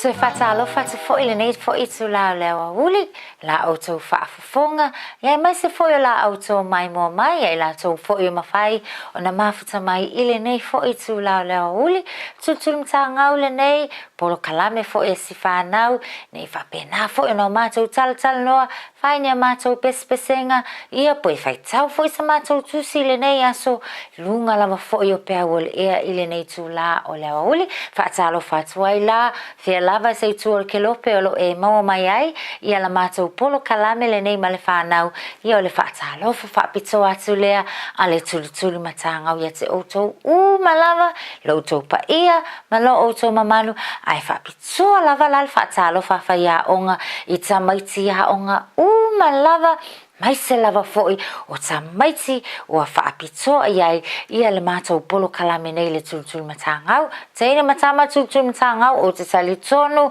o masani tato a mata foi tato polo kalame ia tato te a mata lava foi ila tato tatalo o la tato fasino manga lava lea ia maleala lea o leo lo tama fai fa malo si ai tato ia ma fa masani ai tato mai lava ile taimi a oiti tato te matutua lava ia e le mawhai o na toe ngalo ia i tato le mawhai fo o na toe tea ese ia i tato ia le nei fo i wha a o onga tahua molo tato o langa lea fo i la o le a mata tu whai a onga ia le tato polo kalame i le tato tatalo teina matama fi le mu manatua o le taimi le nei o tato tatalo wha halilo wava wha halilo mi ngao ia malo wha alo i le atua lo tātou tamā nea o le a tātou tatalo ia mau tātou tala noa i ai i le nei fo i aso po o le nei fo i awa uli ia teine matama ia file mo mai a o lea le a whai a onga le tātou tatalo tātou wifo ma tatalo ia vi ia lava lo suafa o oe o le atua tolu tasi pa ia, o oe o le atua mamana o le atua sili ese, mātou te whaafetai a laua fia o le nei awa uli, o na o loa lofa, ma loa ngalelei, le ma vai lea mo i mātou lau whanau, mātou whaafetai a te oe, i le nei fo i aso, wa e whaau pōpō, i aso e mātou te ola ai, lunga o le nei fo ngā ele, po o le nei fo i lalo langi le tu mau whaafetai tele lava Yesu wa sa e pui ai mātou le po ana po ia whapenau nau mātou tu e whiala mai fo i le nei tae au mātou o ia onga le atua la mātou tama ana le se anoa lava loa lofa tu noa ia i mātou ia po whapenei ua whano fo i mātou ai mātou te whaafetai lava ia te oe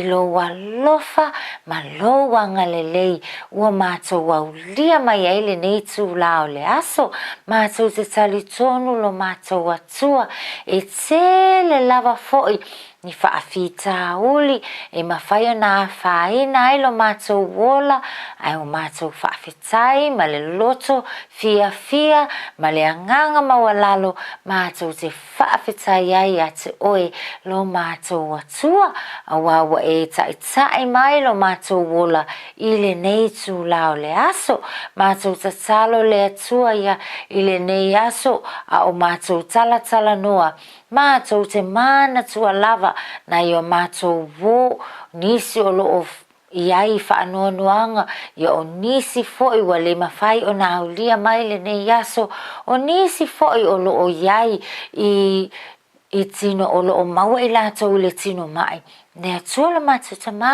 whaamalo ia i lātou fe soasoani fo'i ia i lātou fua i le malosi mo i lātou lo mātou atua mātou te salo le nei aso anga le lei mai oi la mātou polo kalame nei te ine matama pui lo lātou ola to tonu o fale a onga le atua wa tele whaalave lave te tupu ai wa mātou ta talo le mana lilo lo wanganga pa ia e te pui ai ma e lave ai i ola o whanau mātou ta talo ia te oi la mātou tua wha mai se tama se tina o se whanau fo'i whaanoa le nei taimi ona o mawhutanga motu sia e ala i lau wala au le atua lo mātou tamā whaamawhana whana i lau whanau mātou ta talo lea mātou sauni atu fo'i le whaiunga le vai aso whaamanatuina tina malava i lo lātou sao tā ua i le nei lalolangi ai maise o i mātou o tamaiti ia le li ie mātou te tatalo i lau puipuinga, mātou te tatalo ai le atua lavea ina, tina malava ina ia o mawhai o na o mātou maua se aso fia e mātou te vivi i whaatasi atu ai i a te oilo mātou atua ona o le sao tā ua o mātou tina. Mātou te talo lea Yesu, ia e angale lei mai le nei polo kalame, whaamanuia oelo mātou atua i teine matama o ngā malava o mātua o mātou ainga malava. Le atua lo mātou tamā, ia iai o manuia mātou te talo le nā, whaamanuia mai oe to engo le nei aso, o na olo suafa Yesu ke riso, le wofa a pele a teine matama, ua hole atu ai la mātou wala au. Amene, amene. Le teine matama, o tau te loko, wa o fia lava ila o whaalongo atu. I nisi o tau, o hoka o kale mānaia foi, o la tau te talo. Ia o isi le langona atu whaia onga lai whaata i tai mai foi, ia le te talo a whaia onga isi le kou le lei a. Ia tau a angai o tau teine matama, wha masani, a whaio lai whai le whale a onga, wha a wau le whale. Wailoa, ia o le tāua le nao tātou polo kalame nei teine matama. Ia e tue tapu e fo i tātou, whaamanatu ia i tātou. Ia, ma whaapena ai o na sauni, ma whaasauni a pēr tātou. Molo tātou wola tupu ai ali teine matama. Ai se yusu mai laska kupisi.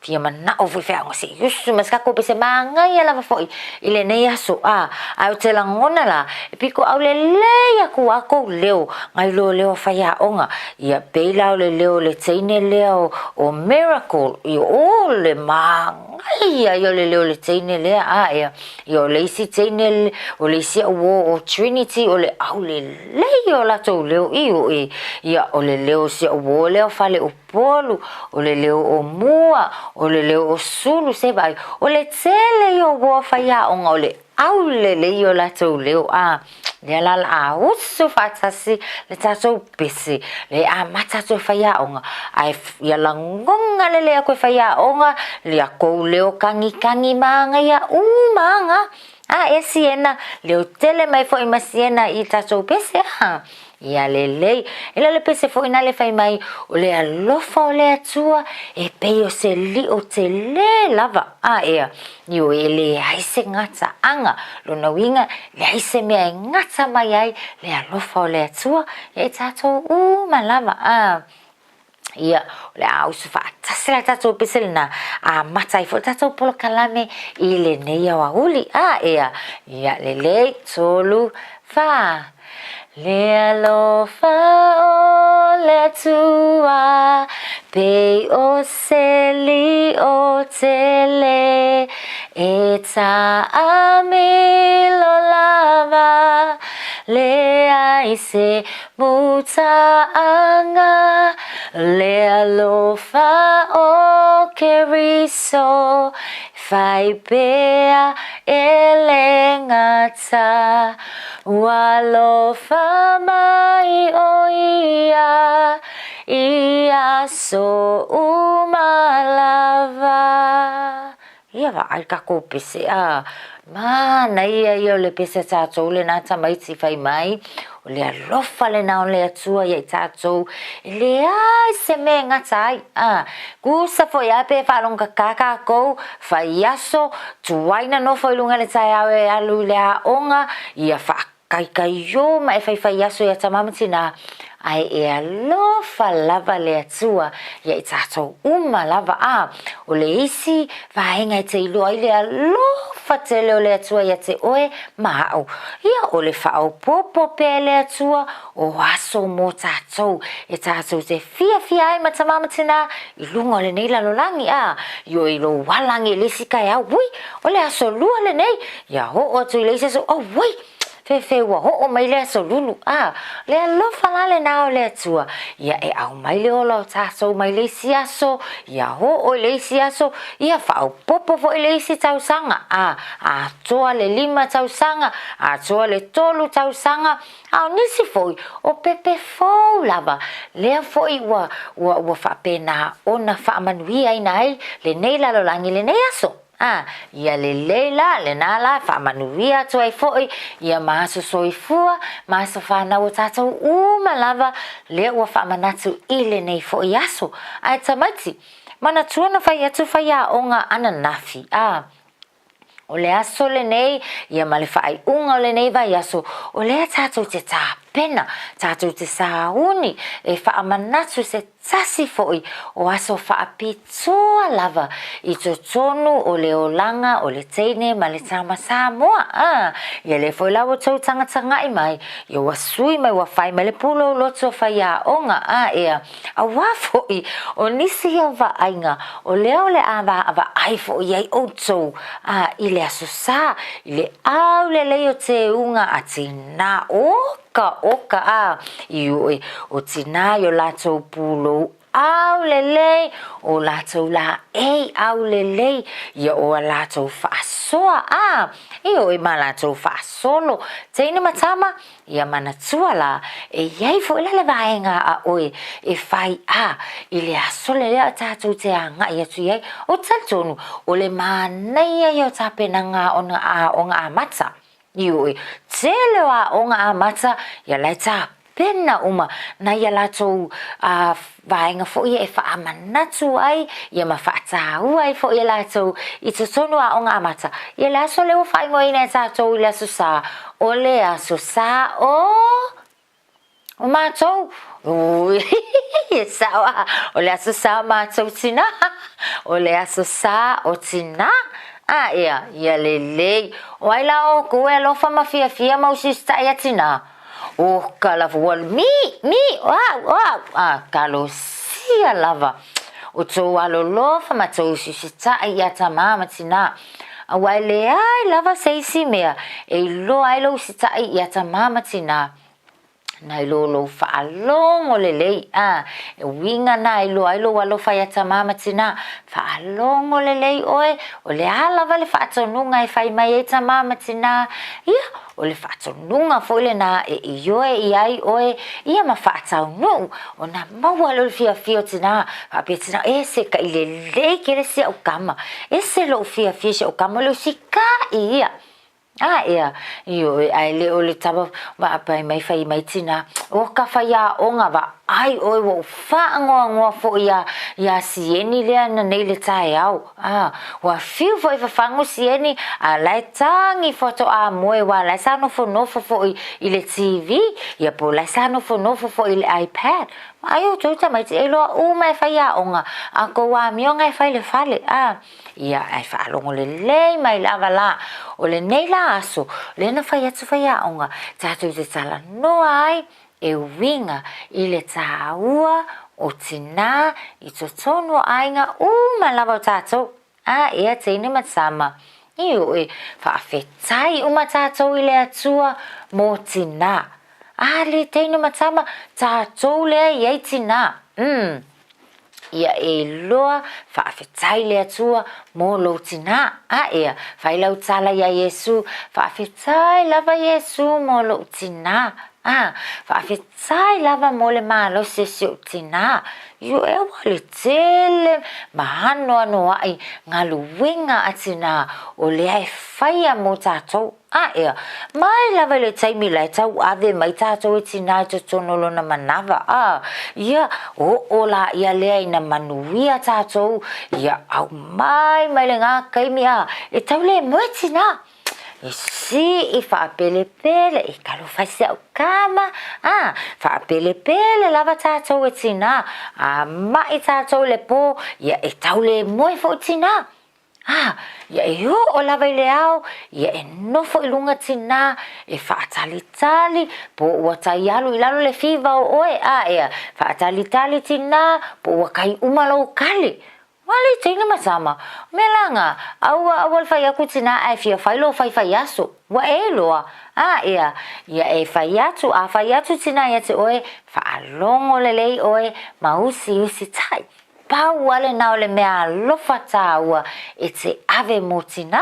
Peso hani foi oi atina. Tātou le ua 5 tausanga. La ua I loa le lei oe ngaulo I afu.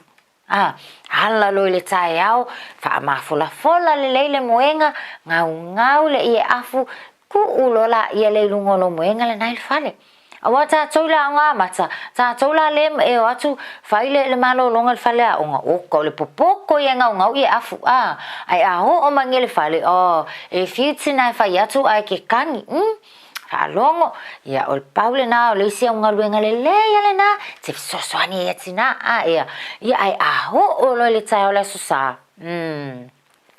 Tēni matama, tai o le susa, ia vavela wala lunga, alu le vai, ia whaamamale le se itulou, ia ona e saulo la ia vai pofele e tama, wala walu tama e sa ungi melpangeke tina, I le tai o le susa, ia alu lo ma oe fisoswani ya tama ia pe alu fo oe tu ia tina tina oka malo le soifo tina manuia le asusao tina vai le manga ia mana yo faingo fie tala le nai fai e tātou mo tina le angai ese le tā hua o tina I le loto ma le fatu o Yesu eu foi lava ia Yesu iai foi lona tina sa pele le loto o Yesu e ta tau foi la o na pele ia e tātou uma lava ia nai o tātou tina ia tātou manatua foi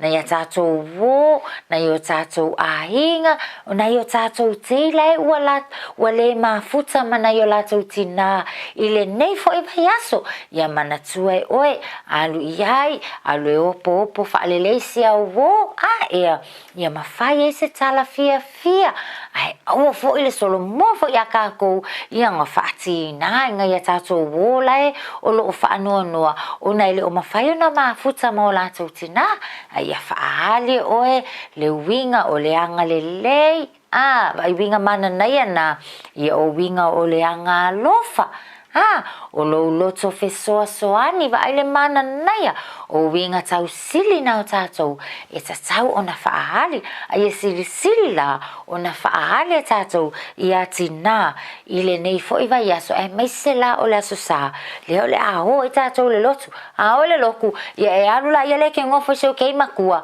ai aungi I whaalawe lawe o ia tina langa o le sa uni tina e alu e whaila na aitema sa uni tina e alu e usu mai le pese ia pe alu foi tina e fai mai lana launga ia au tātou no fo le lei o ia tama ia pe no fo nei o tei matutua ai tu lava no ia tina se I fia I fo tina le nei aso sa le angai tā ua lava le nei aso sa whapitua mo tina ia, fai mai vai e ho o lava la le tusipa ia e se le lei o le whaatusaina o le tina I to tono o tātou ahinga ia, fai mai o tina e tusa o ia ma vaa o le whaatau oa e mama o le mea e au mai ai na mea e ai e tula e foi o ia a o pō lava ma avatu mea e ai ilo na ainga ma le ngaluenga ua tō fia i ana au na teine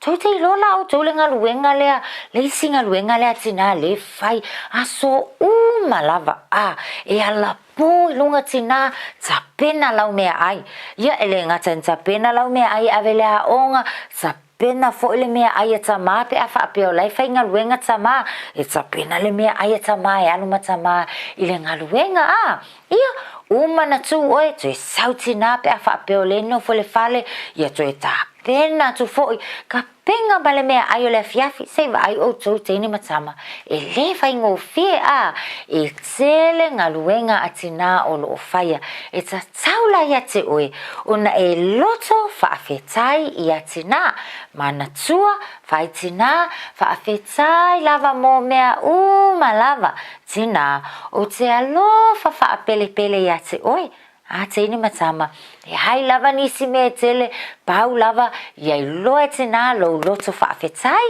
iai lofo i tina lo usi tai ia te ia o atana e loa ai lo alofa ia tina ia o la tātou talala mo tina lava ia vei fo ele nei avanoa e mo moli atu ai mo o ngā lofa ia ma whaamanianga a le tuli mata ngau i tina lava tina lava o Samoa o lo maua mai la mātou polo kalame i so o se vaenga o le nei lalolangi whaamanuia atu le aso sao tina mo o tau lava mai le tuli mata ngau o le ausul mātou pesa mana se o whangau ia e wha atu ai la le mātou polo kalame ia ma whaamanuia atu ai le aso sao tina mo o tau lava ea la fo tatou pese tene matama le fai mai e lo fa Yesu ya tama e lo fa yatina o kapati mai la vala au mai fai mai e lo fa Yesu ya itato io le au su fa tatou pese le na motina lava I ma tatou lava fo ia Elofa Yesu ya tato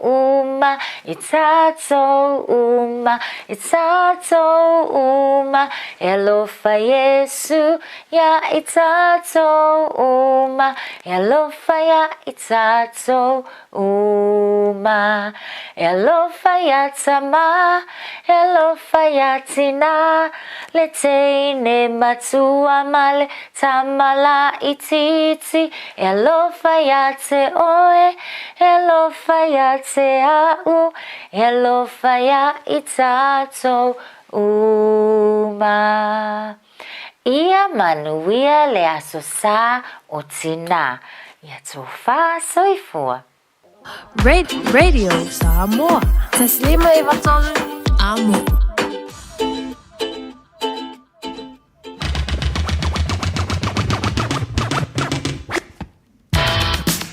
Mole angelanga ngafam tsaile fultua ya Natasha vai luola sa siemole tanto polokalami le rikfo I vainga ola woli mole fa na ole tuli matanga ai tuli toma ile afo le tolu la woli anta oli tomatia va tu telesa mo le ba futanga le dia salua le dia spopo le dia sumule moli le dia fo I masina o ke topa le masina au le le dia to sanga manga lo so man to leo le titi faitamba sa vea peseta lei antanga ma Isaac Paunga le usau di mai le polka lambe o nganga I fo fai Tolo impatautu male penisula mai bolino le taitu pito ia pia si o utaula manaya e fe pula fi mai le sau o ata uma o fetu o le lani e sulungia ia umasia uhani a o basa vali le pasina se Yesu solo ia samo no uatulu se ifai mafia